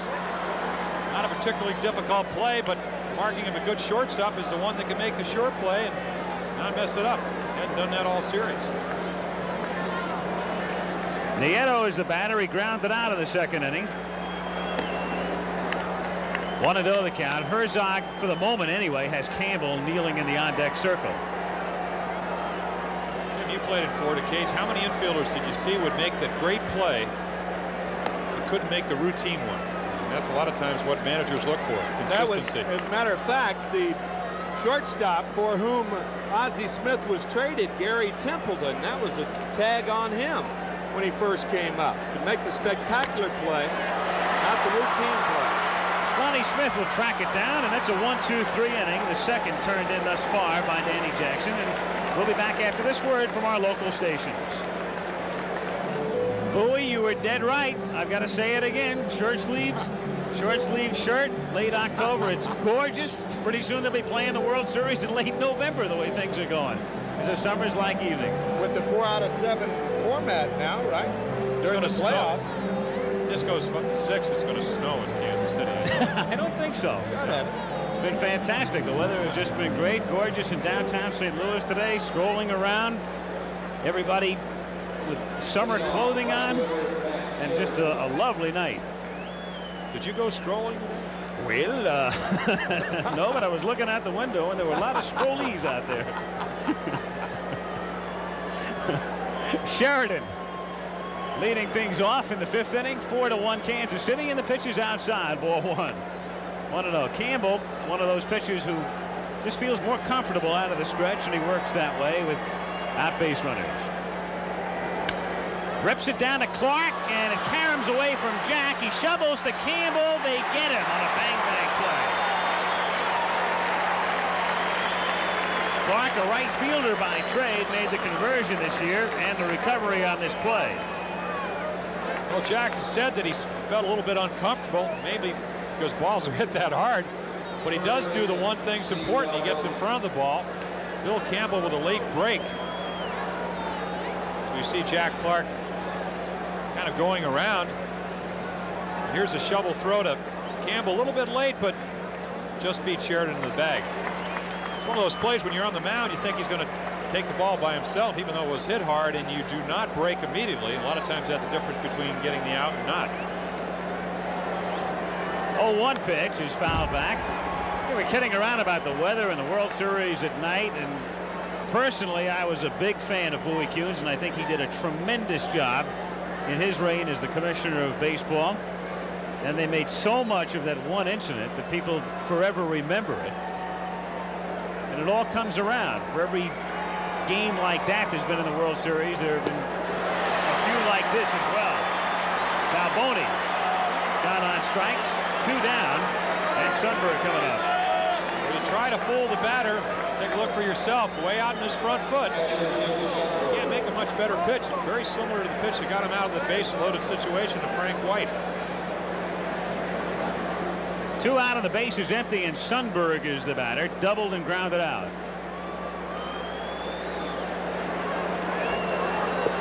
Nice time to throw that pitch with nobody on base. 2-2. There is John Tudor, and just thinking ahead, if the Royals win games 5 and 6, you would have on Sunday in a 7th game a matchup of Tudor and Saberhagen. By the way, what's the status of the baby watch? I'm going to get to that in a second. The 2-2 pitch is grounded to third, and Pendleton throws him out. We're going to call Janine and have the report for you when we come back in the bottom of the 5th. It's still 4-1. Okay. In a few weeks, Pete Rose will break Ty Cobb's all-time hit record, but the attention of the baseball world will shift then to another historic record chase. And with this Buddy Biancalana hit counter, you can chart the Royals' veteran utility infielders' march to immortality. All right, let's see. Buddy got a hit, 1 hit last week. All right. Only 4,181 hits to go. Good luck, Buddy. Keep up the good work. You know that David Letterman, of course, has had a lot of fun with Buddy Biancalana, and so earlier I talked to him. Here's his reaction.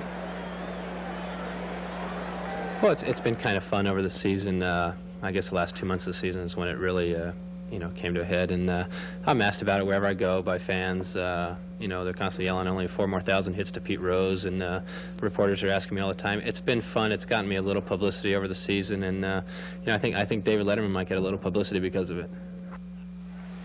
But he also said the other day he wants to go on the show to see if he can get the rating up to a 1.5. He will be invited. I do get that feeling. Ivan De Jesus makes his first appearance in postseason play and takes outside ball 1. 1-0 the count. De Jesus, who was a starting shortstop for years with the Philadelphia Phillies. Before that, the Cubs, and he played with the Dodgers, lifts a fly ball to shallow right field, and it's Sheridan making the catch. And that's 5 straight set down now by Danny Jackson. So 1 away, and here comes McGee, the top of the order. All right, now the report on Janine Saberhagen, and we've been following her progress for a couple of weeks now. The pregnant wife of Brett, she is still in Kansas City. Everything's fine. Due any day. And Brett will be home. I believe the Royals are leaving. I'll check it on a charter after the game, so he'll be home tonight. And we'll keep you abreast unless the series ends tonight. Then I suppose just follow the action on College Football Scoreboard Saturday. Jim Lampley, huh? Well, we'll get the information somehow. 2-0 the count. Meanwhile, Saberhagen is just sitting down there. He's not going to come in relief. He's in the bullpen, watching the game. Somehow wearing gloves to keep those hands warm on a warm night. 2-1. Those are batting gloves. I guess you're right. He's getting used to it, right? Exactly. He did look good the other night. I mean, I got to defend the pitchers, but he's definitely had the best stroke. We never got to see Bob Forsch yet. It was an outstanding hitter. And that's by Brett. Base hit. McGee has his second hit. And you can bet Jackson learned his lesson the last time about paying attention to McGee, especially now down by 3. Well, impressive. Very similar to the pitch that McGee hit for a home run. Down in slider. You got to be quick with your hands. Again, hit 353 on the year, just about equally from both sides. Good indication why. Really turned on that ball. Ozzie Smith takes outside, ball 1. 1-0 the count. A lot of people, even in baseball, think that hitters are jammed by balls being down and in. You jam guys on the hands, where the hands are right about the waist. That's the best place to jam guys. If you're going to keep it in on them, you do not keep it down and in. You keep it right on the hands. Well, especially on good hitters. Yeah. Maybe he hasn't learned his lesson. Well, at least he won't be making any of those moves that he made the last time. He just sort of flipped the ball over there. That unorthodox move. This time he'll mean business. And he has him picked off as Balboni throws to second, and they get him. So he paid attention, stuck to the fundamentals. Remember that awkward throw that created the error the last time, and that good move nails him. We talked that only 2 guys have been stealing with Sundberg and Danny Jackson. We talked about the deception of the move as we see Balboni's throw, and Steve is not known for his throwing ability. Soft hands around the bags, had trouble making the throw. Again, he's fooled. McGee tries to outrace the ball to second, doesn't make it. Now a ball and 2 strikes the count on Ozzie Smith with 2 out and the bases empty. 4-1 Kansas City, 5th inning. Brett gets caught between hops. Boy, you can see that coming a mile away. Ozzie Smith is on his way to second. Here's the throw, and they don't get him. He's in there.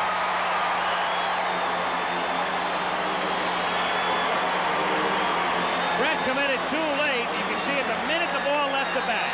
There's a difference between a short hop and an in-between hop.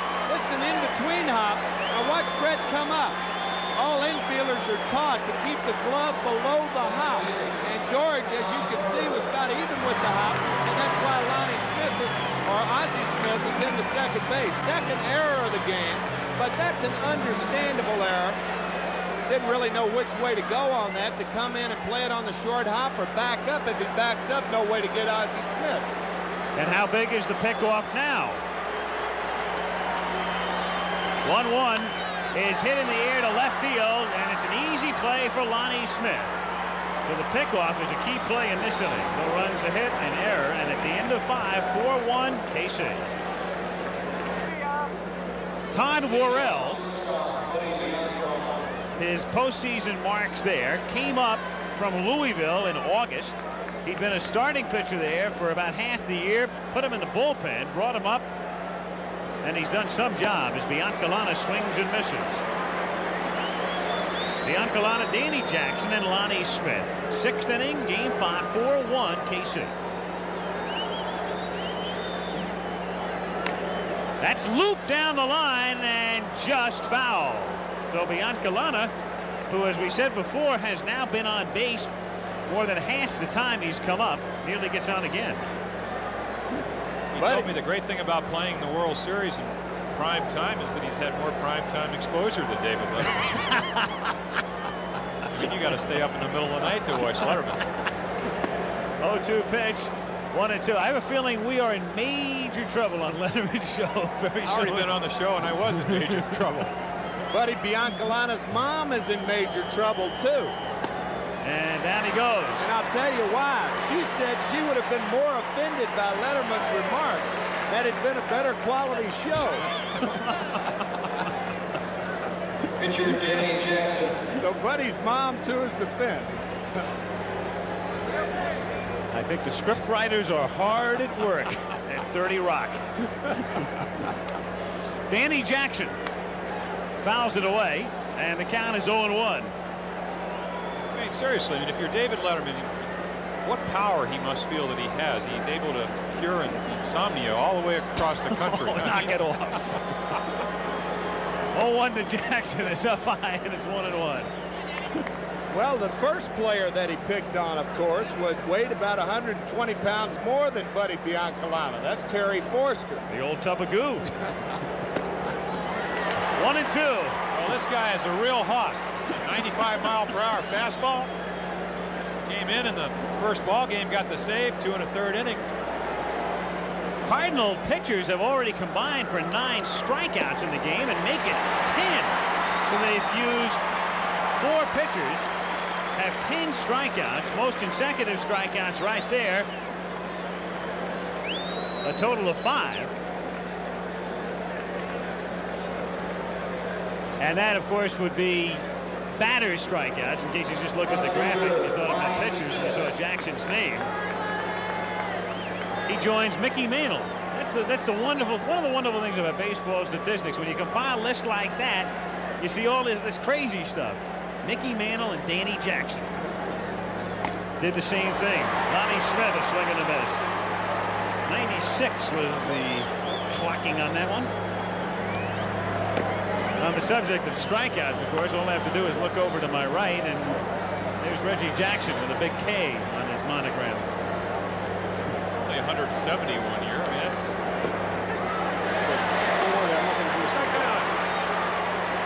I think my 2000 strikeout was Reggie Jackson on my right, but then again, there were some of those long home runs, so I guess that's what you get. You go up there, you swing hard, right, Reg? And sometimes you hit 500. How many home runs?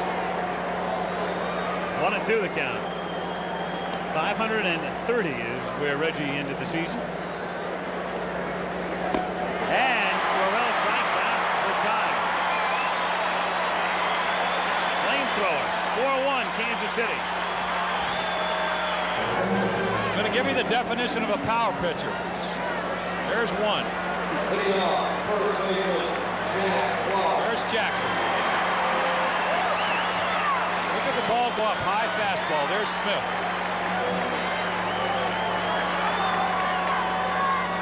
Jack Clark comes up, bottom of the 6th inning. Doubled and walked. He'll be followed by Landrum and Cedeno. Danny Jackson. 3-run cushion. And Clark, with the third baseman Brett back deep, bluffs the bunt. The count 1-0. Jack has done that before in this series. 3-2 pitch is popped up in foul ground. Sundberg coming all the way back and makes the catch. And that's a great play because that's a mile high. He's coming all the way over to the railing. He's got to think about the dugout steps. And when you go down the steps here, you're in major trouble. He's thinking about a lot of things. Plus, you're thinking about all the fans. Look at everybody grabbing at the ball. He's got the railing to worry about, the fans to worry about. Now, if this ball is out in the playing area and a fan reaches out, Clark would have been called out. But fortunately for the fans, you can see that gentleman there moving those hands back. Unless you have a glove, it's not a good idea to go after those foul balls. Those things hurt. Tito Landrum fouls it away. That was also kind of an interesting foul out, too, because you don't often see a right-handed batter foul the ball back off his left shoulder like that. Almost every pitch will go the other way, and left-handers in the opposite direction. A catcher is taught a ball on the inside part of the plate, if it's fouled back, turn to your left. If it's on the outside part of the plate and it's fouled back, turn to your right. And more often than not, you'll be right. That ball is an inside fastball. Clark fouled it back, and Sundberg picked the ball up immediately by turning to his left.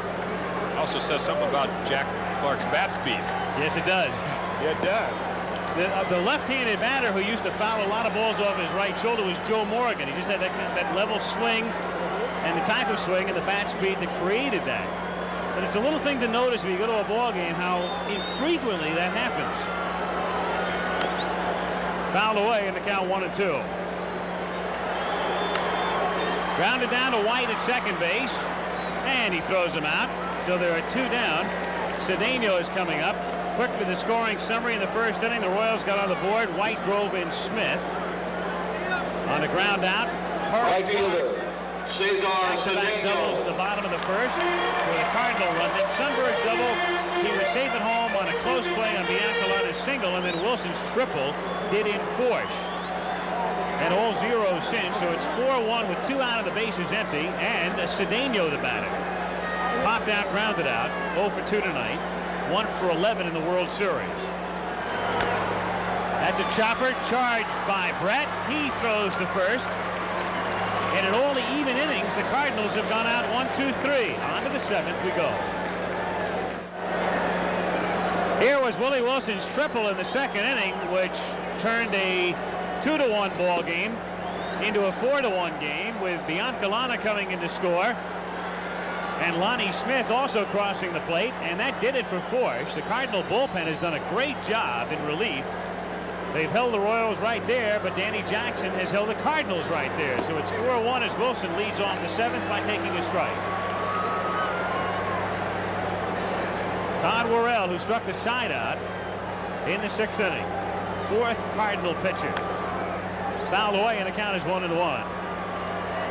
Kansas City bullpen. There is Brett Saberhagen. This is when you would normally throw between starts, and that's what he's praying for.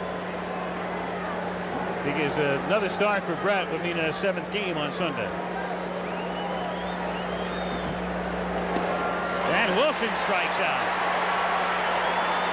Second time he's gone down. So Worrell has faced 4 and struck out 4. When you're a short man, you can come in and just throw your overpowering stuff. When you're a starter, 2nd, 3rd times around, you have to have another pitch to go with it. He does have a slider, but as we look at the most consecutive strikeouts, I sat on the bench and watched Mo Grabowski. I wasn't there with Hod Eller, though.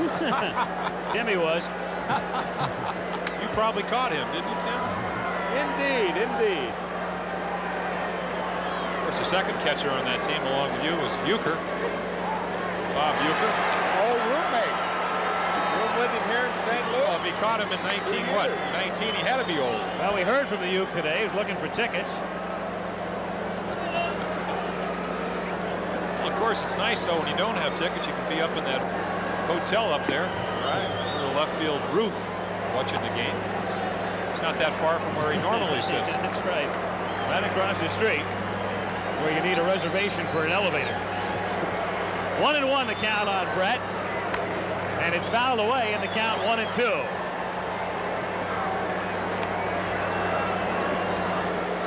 And down goes Brett. And the bat winds up near the Cardinal dugout, and so Worrell has now struck out all 5, and that's 13 strikeouts for the Cards. Well, we talked about his fastball. George looking for the fastball. That's all you can look with 2 strikes. High slider, but he's fooled by it. It's kind of what you say, throwing the bat head. He even looks good throwing his bat, though. Did you see that follow through? I was kind of saying that tongue in cheek. I mean, that was an absolutely perfect follow-through, though. Looked like your golf swing from the other side.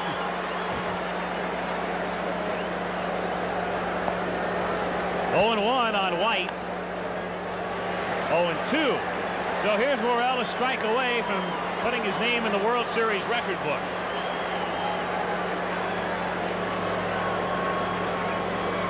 If you're Frank White, you just saw George Brett strike out on a slider. You know the guy also has a 96-mile-per-hour fastball. What do you look for? There he is. 6 in a row. 14 Ks in the book. 4-1 Kansas City at the end of 6.5.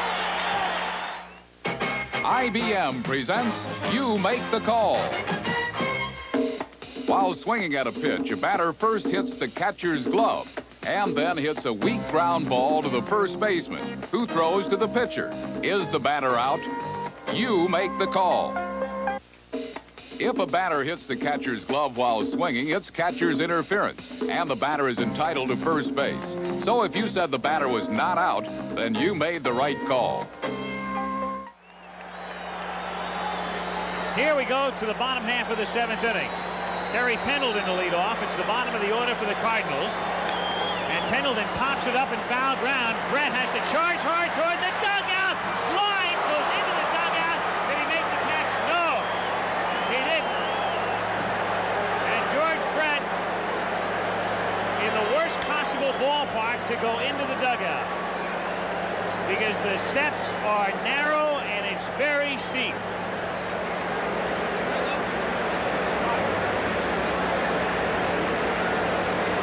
He appears to be all right. Well, I think you've seen all you need to see about George Brett. Forget the statistics and the numbers and all of that stuff, and remember that play.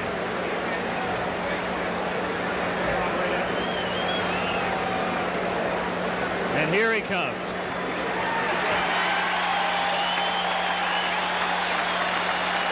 Everybody knows George Brett's tough as a fast food steak, but not too many guys are tough to take this kind of pop when you go in the dugout.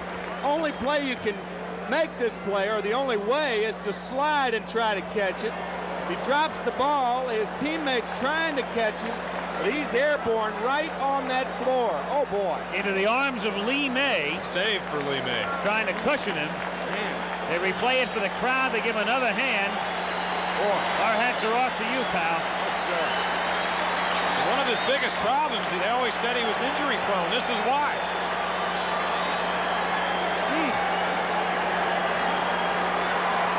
0-1 pitch is another strike. And this is, if you played here, Ted, and you know, you can barely walk down the steps of the dugout here. The steps are so narrow, and it's very, very steep. It is what the word implies here in St. Louis. It's a dugout and down.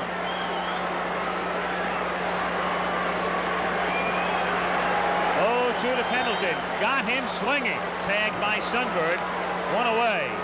Todd Worrell, they figured out a way to get him out of the game, even though he's in this record book right now, as they'll have to pinch hit for him.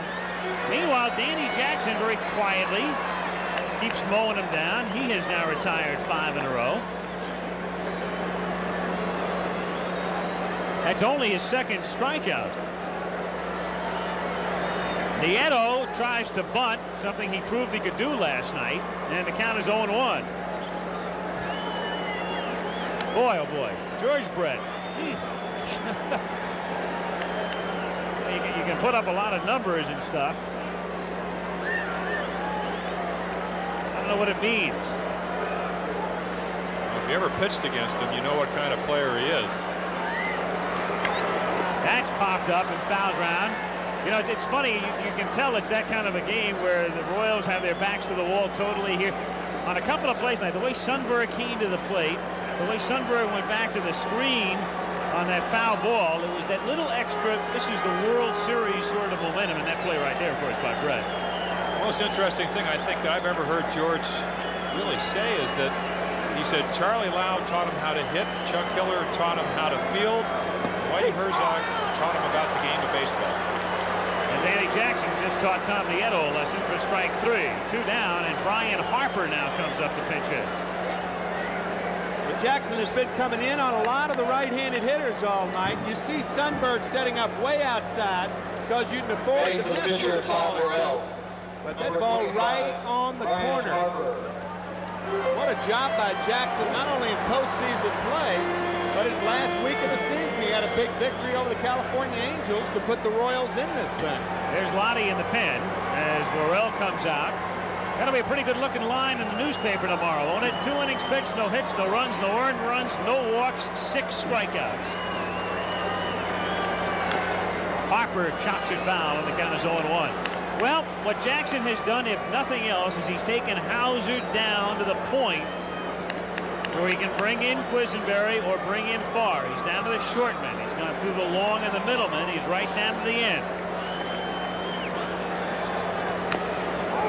Count 0-2. Alluded earlier about how he does look like Ron Guidry. Of course, Ron Guidry, 22 wins this year. What he's learned to do, of course, is take a little bit off, come up with a changeup. But when Guidry was, I think, 25-4, 25-3 back in 1978, the only difference was that he could make better pitches away. When Jackson learns to do that, I hate to be hitting in the American League. Well, Danny Jackson says, take that, Worrell. I'll strike at the side as well. And he does. We go to the 8th. The only way you can do justice to that play with Brett is to show it to you at regular speed. So we're going to show it to you normal speed right now to see how he goes in as he's attended to in the dugout. And one may ask, why didn't he go over there and stand and catch it? Well, the ball wasn't hit high enough for him to do anything other than this.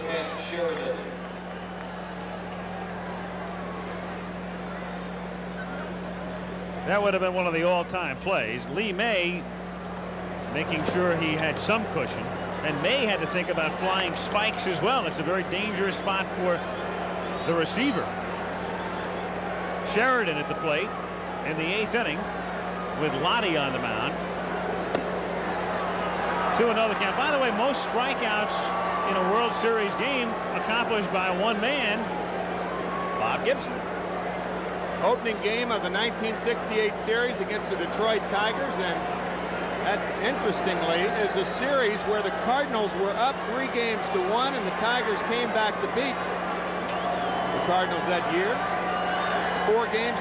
Mickey Lolich, the most valuable player, winner of 3 games. 17 strikeouts for, what is that, well, it's a beach ball that escaped from Dodger Stadium. Saturday night, if necessary, Cox and Leibrandt would be the matchup. Al, I guess objectively speaking, the Royals will be, in a sense, in a better position than they were against Toronto. For Game 6 and 7, they had to go to Toronto to win the American League Championship Series, and at least they'll be going home to Kansas City for Game 6 and 7 if they win this one. Sheridan hits it to left center field, and that's looped in for a base hit. So Sheridan is on with a single. That's only his 2nd hit in 14 at-bats. And as we go back to take a look at Brett, you can see them working on him. He appears to be okay. First baseman, Steve Belloni. Okay, George. Now, seek the equipment man next to him, Mickey Cobb, the trainer. George doesn't appear to be none the worse for wear.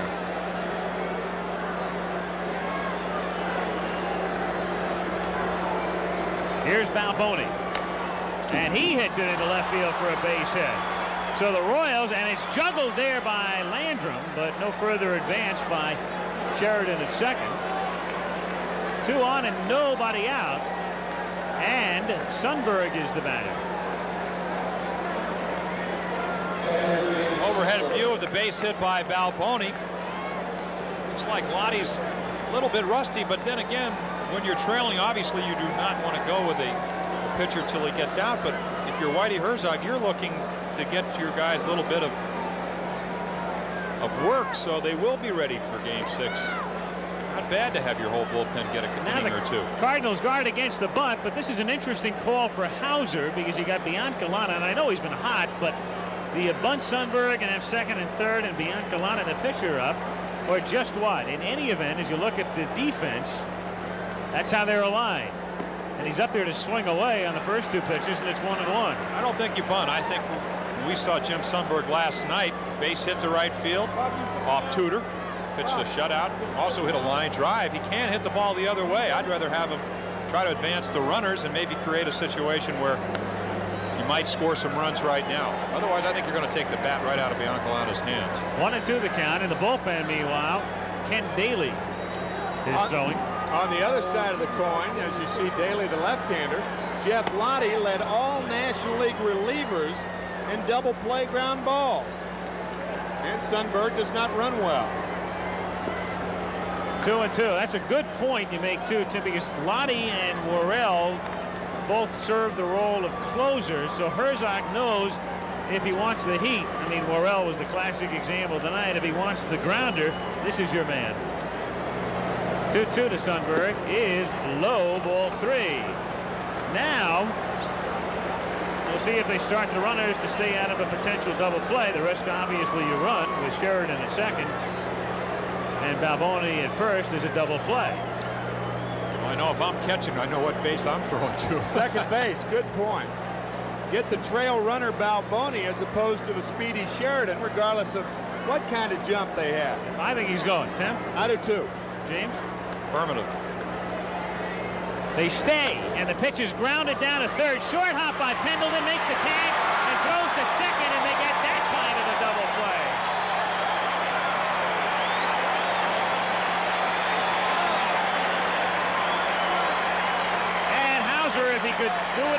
send the runners. There's really no sense in not sending the runners. You're 3 games up, and it seems like both are 3 runs up.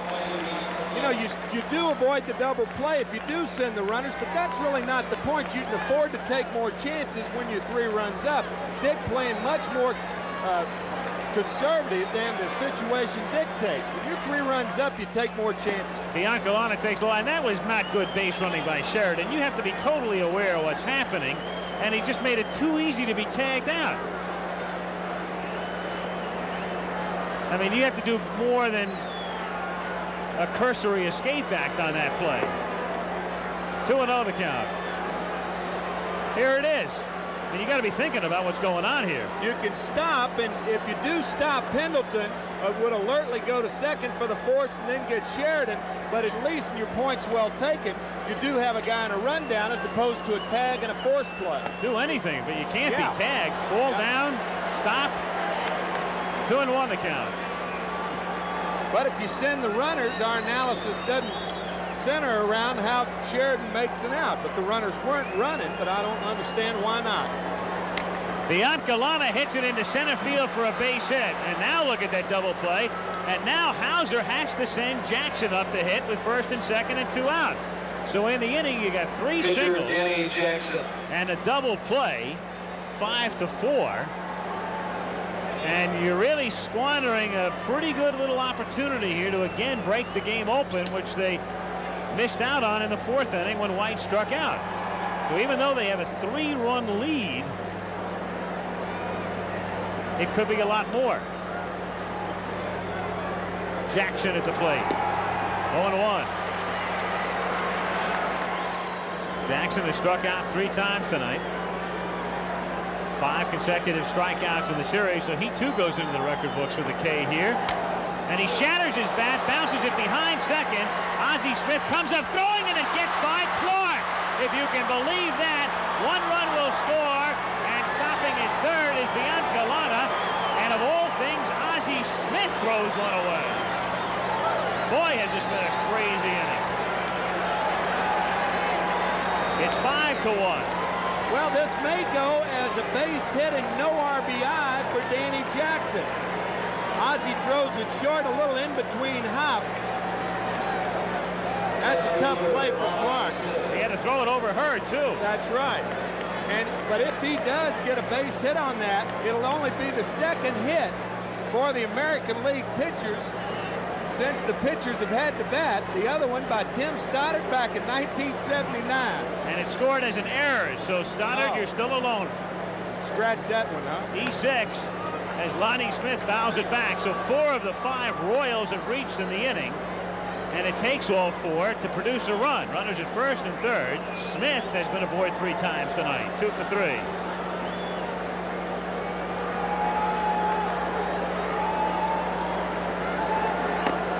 Good fastball.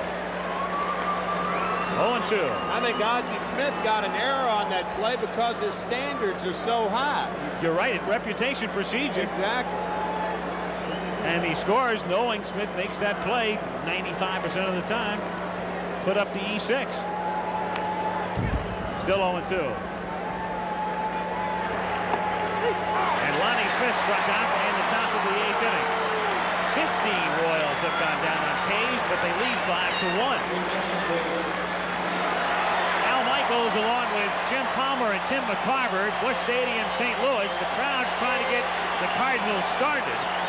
And it's a good man to do it if they're going to come back. Willie McGee, the top of the order, then Smith and her. McGee 2 for 3 tonight against Danny Jackson, who has just been brilliant in postseason. 5-1 Kansas City as they try to extend it to a 6th game. Swing and a miss. Let's get a comment from Reggie Jackson. What do you think, Reg? I don't know what it is, Al, but Kansas City seems to sure play quite well when they're an underdog. They're down 3-1, just like they were in the National League playoffs. And again, the same guy happens to be on the pitching mound, Danny Jackson. And again, he's coming up with a pitching gem. He's pitched 7 innings tonight. And again, he's come up by allowing St. Louis 4 hits. So they're doing the job that's necessary. 15 strikeouts in this ball game by the Royals. And the thing about it is I'm not in the game. One Jackson talking about the other, though. You know, just describing George Brett, he makes me proud to be a Major League Baseball player with the effort that he put on that pop foul ball. You see him slide in the dugout, and it's just really nice to see a guy express what it's all about to play in a World Series, and to see a guy show people that I don't care how much you pay me, I don't care how long the contract is, I'm going to give it all I got all the time. Well said. 1-2 pitch is inside. You know, a lot of things in World Series history go into your visual memory bank. We can see Reggie's swing in New York, the 3 home runs that night, and certain plays always come to mind, and I'm sure in the memory bank of a few million will be Brett's slide into the dugout tonight. 2-2 pitch. Got him swinging. Danny Jackson went a total of 6 innings with 1 strikeout, and all of a sudden, talk about cranking it up, he has struck out the last 4. Again, 2 strikes. Look at the slider. A little bit off the plate, ties McGee totally up. And what he's been able to do all night, number 1, throw 93 miles per hour, but get the ball in on the Cardinal right-handers. Ozzie Smith is 1 for 15 in the World Series. In the air to center field. Wilson was playing shallow, and he goes back, and remember 54? Ozzie Smith has just played Vic Wertz. Not quite the same style, not quite the same situation, obviously, but what were we all thinking is Willie's going back right here? Maybe it's the artificial surface Willie Mays that we're seeing. Yeah. Deja vu. Mays made the catch in the Polo Grounds off of Vic Wertz, and it's referred to as simply the catch. Yep. There's a long drive, way back in center field, way back, it is. Willie Mays just brought this crowd to its feet with a catch, which must have been an optical illusion to a lot of people. And we're not trying to say that that will be remembered along with Mays', Right. but when the ball's hit over a center fielder's head in the World Series, I think we all think of one play. I suppose it takes a guy named Willie to make it, doesn't it? 2 out and the base is empty, and Tommy Herr with a count 1-0. How about Ozzie Smith cranking it up again? Just another example why Willie Wilson can play so shallow. Most managers want their outfielders to play deep because they usually come in better than they go back. Down to short, Biancalana retires her. 10 straight set down, and we're 3 outs away from heading west. 5-1 onto the ninth. And here is Willie Wilson, who made the scintillating play in the bottom of the 8th inning, starting the 9th. 2 for 4. Wilson's had a good offensive series, and Willie had a little something to prove, even though he didn't make a big deal of it. But he had that horrible series in 1980 with all the strikeouts. He had a good one thus far in 85. He had a total of 12 that year. Grounded down to Clark. 1 away. Well, it'll be tough to get over that barbed wire. That might have a flip side. Only kidding. Here is Brett. 0 for 3 tonight. And they walked him intentionally in his other appearance. Grounded into right field for a base hit. So maybe some concern about his vision as they applied that fluid early on, but he appeared to see that one, even though he is blinking as he reaches first base. Try to throw the ball by him, up and in. Not that easy to do. George a little bit too quick, just wraps it into right field. Now White, who had a great 3rd game here on Tuesday night. Tonight he has grounded out and then struck out 3 times. His ground out, though, did produce a run in the 1st inning, getting Lonnie home from 3rd. 0-1. From an offensive standpoint, when you go back to that 3rd game, George Brett got on base 5 times. Tonight, 1 for 4. You still have 5 runs on the board. If you do go on to win, It's got to give your offense a boost to know that you scored at least 5 runs and George didn't have a lot to do with it. 0-2 the count. Tim, I look at Jeff Lottie and I see that you really can see why maybe in 22 save situations came up with 19 saves. Looks like he's got the excellent slider, keeps the ball down. You talked about leading the National League in double play grounders. Yeah, a lot of the Cardinal pitchers are not alike. They used to have 4 starters here back in the late 70s, and they all threw things almost alike. That's grounded. Great stop by Pendleton. The second one. The first, not in time. Terry's been quiet for a couple of games defensively, but that brings back a few memories of the way he's played in postseason. Terry Pendleton quietly having himself quite a World Series.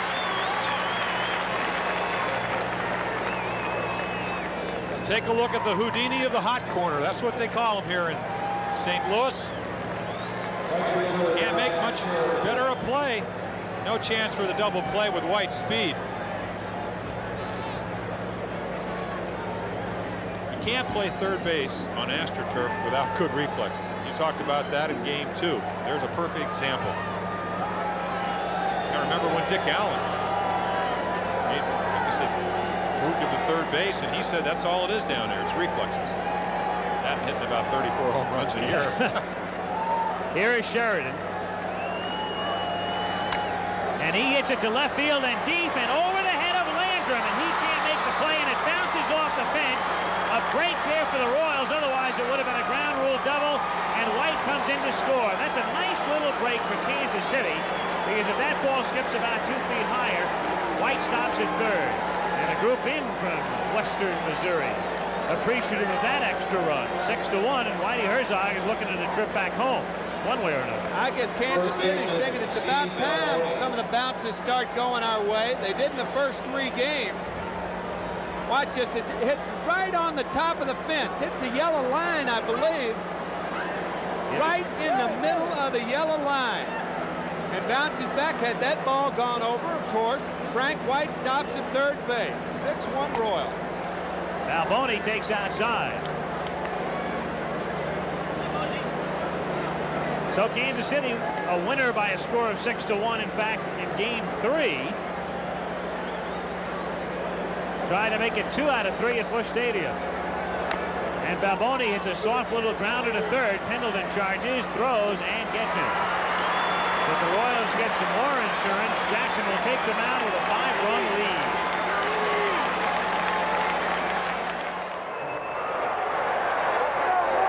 He's just about 200 pounds, and he is very solidly built and very strong. He's not tired a bit. The gun had him at 93 on the last one. Grounded to short. Biancalana. And out away from a flight to Toronto.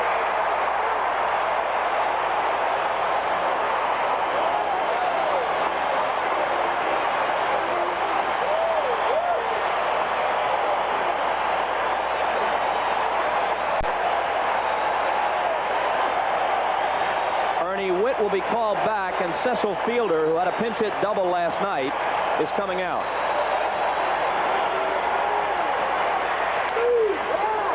This might do it. Balboni, we're going to Toronto.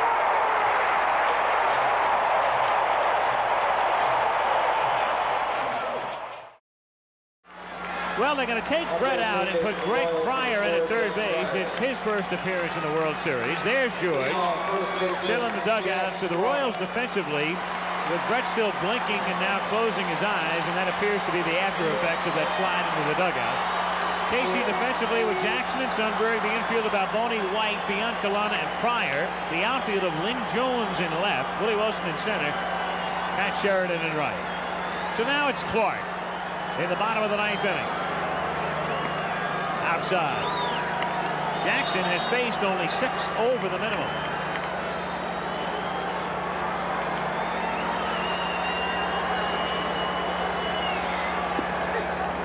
One and one. We are seeing our 3rd straight virtuoso performance by pitchers.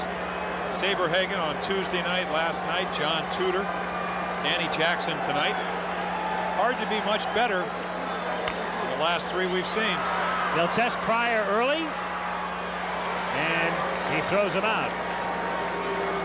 Pryor is a fella playing in the World Series for the first time who last year as a utility man, a lot of the Royals said, was their MVP. Remember, Brett was hurt a lot, and he kept filling in all over the field, and they won the West last year in good measure thanks to Pryor. Jackson has retired 11 in a row. This is very reminiscent of his performance in Game 5 of the playoffs. Landrum on a check swing, fouling it at the plate. He got very strong at the end, too, against Toronto. Remember, he got into trouble in the 6th inning at the bases loaded and 2 out in Game 5, and he got Ernie Witt to ground out, and he retired the sign in order the rest of the way, so he retired the last 10 in that game. Here, the only trouble he had was early, up high. That is Danny Jackson's wife, Jody, watching her husband respond to the pressure with it back to the wall. Swing and a miss, and the count 1-2 with Cedeno on deck. Boy, if you're Hauser, and there's Cesar, Saberhagen, Jackson, little chopper toward third. This is going to be a tough play, and no play. Pryor had no chance, and so Landrum squibs a single. First time Tito's been on tonight. First Cardinal base runner since the 6th inning when Smith got on Brett Terry. And a base hit all the way for Tito Landrum. He runs well. Greg Pryor does the best he can. You know, realistically, Al, when the Kansas City Royals came in here to Busch Stadium, they realized that the Cardinals have not been swept in a series this year at Busch Stadium. So realistically, they've won 2 of 3. They can't expect much better than that. Of course, a pivotal game right now, Game 2, when Lebrand had the bases loaded with 2 out, Pendleton up, and he hit the double in Kansas City the other night. But realistically, they've done as well as they could in this ballpark. Out of 3, at least send it home, and now all of a sudden after that infield single, the gregariousness and ebullience that Jackson's wife exhibited just a few moments ago turns around. Well, obviously she's seen some other games because you just don't know what's going to happen. Well, a 5-run lead, and I'll tell you one thing, he's not going to be in there when any tying run gets to the plate. Well, as that graphic showed last night, no team in the history of the World Series down by 3 or more runs has ever come back. Cardinals are down by 5. Cedeno hits a high fly ball to center field. Willie Wilson and Sheridan, and it's Sheridan making the catch. And there are 2 down with Landrum at first base. So the Cards are down to their final out. I suppose there'll be sort of a mixed response by the crowd at the end of the game after the initial sort of sigh or whatever. I would imagine they would give the Cardinals, or at least some of them here, a pretty good ovation, in as much as this is the end of the season at Busch Stadium, one way or another.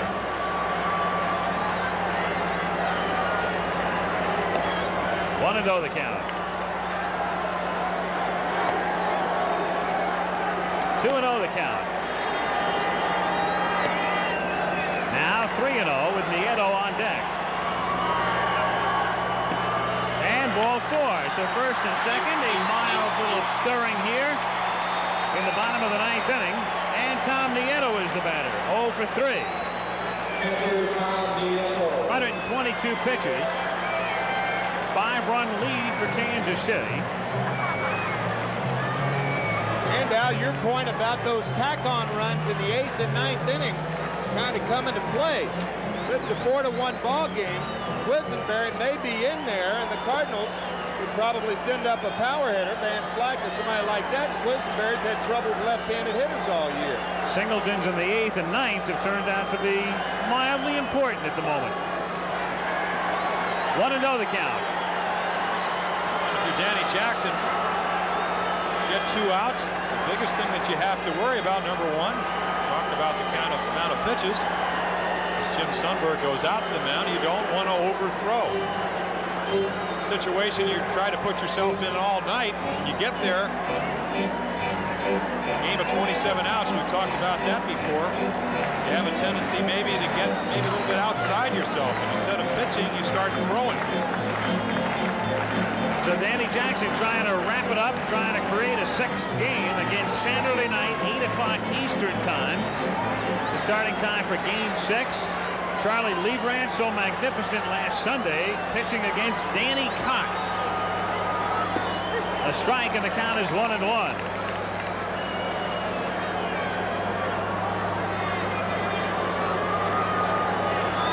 1 ball and 1 strike the count.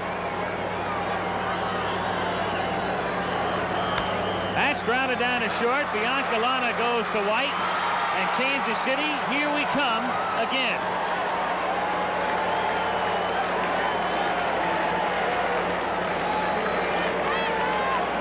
Danny Jackson gave up a run in the first. Dick Hauser watches his team take 2 out of 3 here. And this series may be just heating up. Royal Stadium will be the scene on Saturday, and we'll be back to Busch in a moment. All right, it's all tied up in the series, and here's Spencer with the details. Okay, let's go right to it, Ernie. They can forget about the champagne in St. Louis tonight. This World Series is going back to Kansas City with their backs against the wall tonight. The Royals beat the Cardinals 6-1 to cut the Cards' lead to 3-2 in this best-of-7 series. Top of the second inning right here. Game tied at 1 apiece. Buddy Biancalana grounds a single to right. Jim Sundberg rounds third. Here comes the throw to the plate by Cesar Cedeno. Sundberg is safe. Gets around the tag. It's 2-1 Royals. Still in the second. Still 2-1 Royals. Willie Wilson with a drive into the gap in right center field. Buddy Biancalana and Lonnie Smith will score. It's 4-1 Royals. Wilson has a triple. Now, I've got to show you the almost catch of the game. 7th inning, Terry Pendleton pops one up foul territory. Look at George Brett going after it. Slides into the dugout. Could have broken his neck. Just barely missed making the catch. Great effort by Brett. Royals going to win it 6-1. And the guys at Ed's Tavern in Saddlebrook, New Jersey are upset with me because I picked the Cards to win it in 5. Okay, they'll go back to Kansas City for Game 6 Saturday night. And right now, we'll go live to St. Louis where Corey McFerrin has a post-game report. Corey? All right, Spencer, you gotta like Kansas City pitching. Tonight, Danny Jackson comes through with 5 hitters so far in the 5 ball games. The Cardinals have been held to 6 hits apiece in each of those games. They're a good hitting club, just not doing the job. With us now is Pat Sheridan, Royals right fielder, 2 hits and a run batted in tonight. The pitching is really coming through, Pat. Well, I think that's the name of the game. Danny Jackson in Kansas City against Toronto. We were a do-die situation, and he came through, and we went on to Toronto and beat them 2 times. And I think we got it set up like we want it right now. We got Leibrandt going and Saberhagen, our 2 best pitchers. And in a short series, I think the pitching can carry you. 4 times before it's happened, a team's come back from a 3-1 deficit. You going to be the 5th one? Well, I sure hope so. I know we prolonged it a little bit. These people are leaving the stands instead of jumping up and down on the stadium. But it's going to be tough. I know the Tigers in '68. I'm from Detroit. They came back and did it, and I hope we can do it. I know the pitching's going to be there, and we're going to be. We don't want to go home yet, so I think so. Best of luck, Pat. Thanks very much. All right, Game 6, KC Saturday. We'll be there. Back to you, Spencer. Cardinals now lead the series 3-2, and let's join Reggie Jackson. Thank you very much, Al. A superb performance from Danny Jackson, my namesake. Danny, in the National League playoffs, in the American League playoffs, your team was down 3-1. You came up with a superb performance. And tonight, the same thing. Same thing in the first game of the World Series. Ever since you pitched against the Angels the last week of the season, you've been in a great groove. Well, I've had a good groove that I would like to be in when I'm pitching, and I think I concentrate a little bit more when the pressure's on us and we've got our backs to the wall. I try to concentrate a lot harder and get the pitches where I want to. If you get to the 7th game, will you be in the bullpen? I probably will be in the bullpen in the 7th game, and I'll be ready to go whenever they call on me. Great effort. Thank you very much. Thank you, Reggie. George, I said earlier during the ball game, during the telecast, when you dove into the dugout, you made me proud to be a Major League Baseball player. Well, that's the way I play. I was surprised I slid that far. When Lee May tried to catch me, poked him in the eye, and I got a little blurry after a while, and that's why it took me out of the ball game. But, you know, you do it, I do it, a lot of players do it, and especially in a World Series when you're a dog like we are, and this game is so important to us, you put every effort you got into it. And even though I didn't catch the ball, it got everybody pumped up, I think. I know that the Royals have told you to take it easy and not play quite as hard as you have been in the past for fear of you getting hurt. How does your eye feel? My eye feels good. That really comes into concern, I think, with the Royals breaking up double plays. I used to get a big kick out of not hurting second baseman, but sliding in real hard and trying to intimidate him. I don't do that anymore, Reg. I don't do it, and I've played 156 ball games this year. Why do you guys play so well when you have to win a ball game?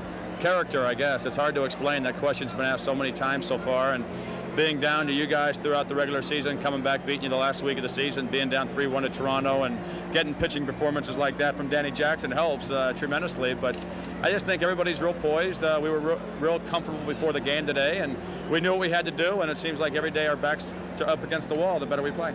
Thank you very much, George. Let's go back to Al. All right, thank you, Reggie. 6-1 is the final score, and so Game 6 comes your way with Lebrand facing Cox at 8 o'clock Eastern Time on Saturday night from Royal Stadium. And we'll be back to wrap it up from Busch Stadium in a moment.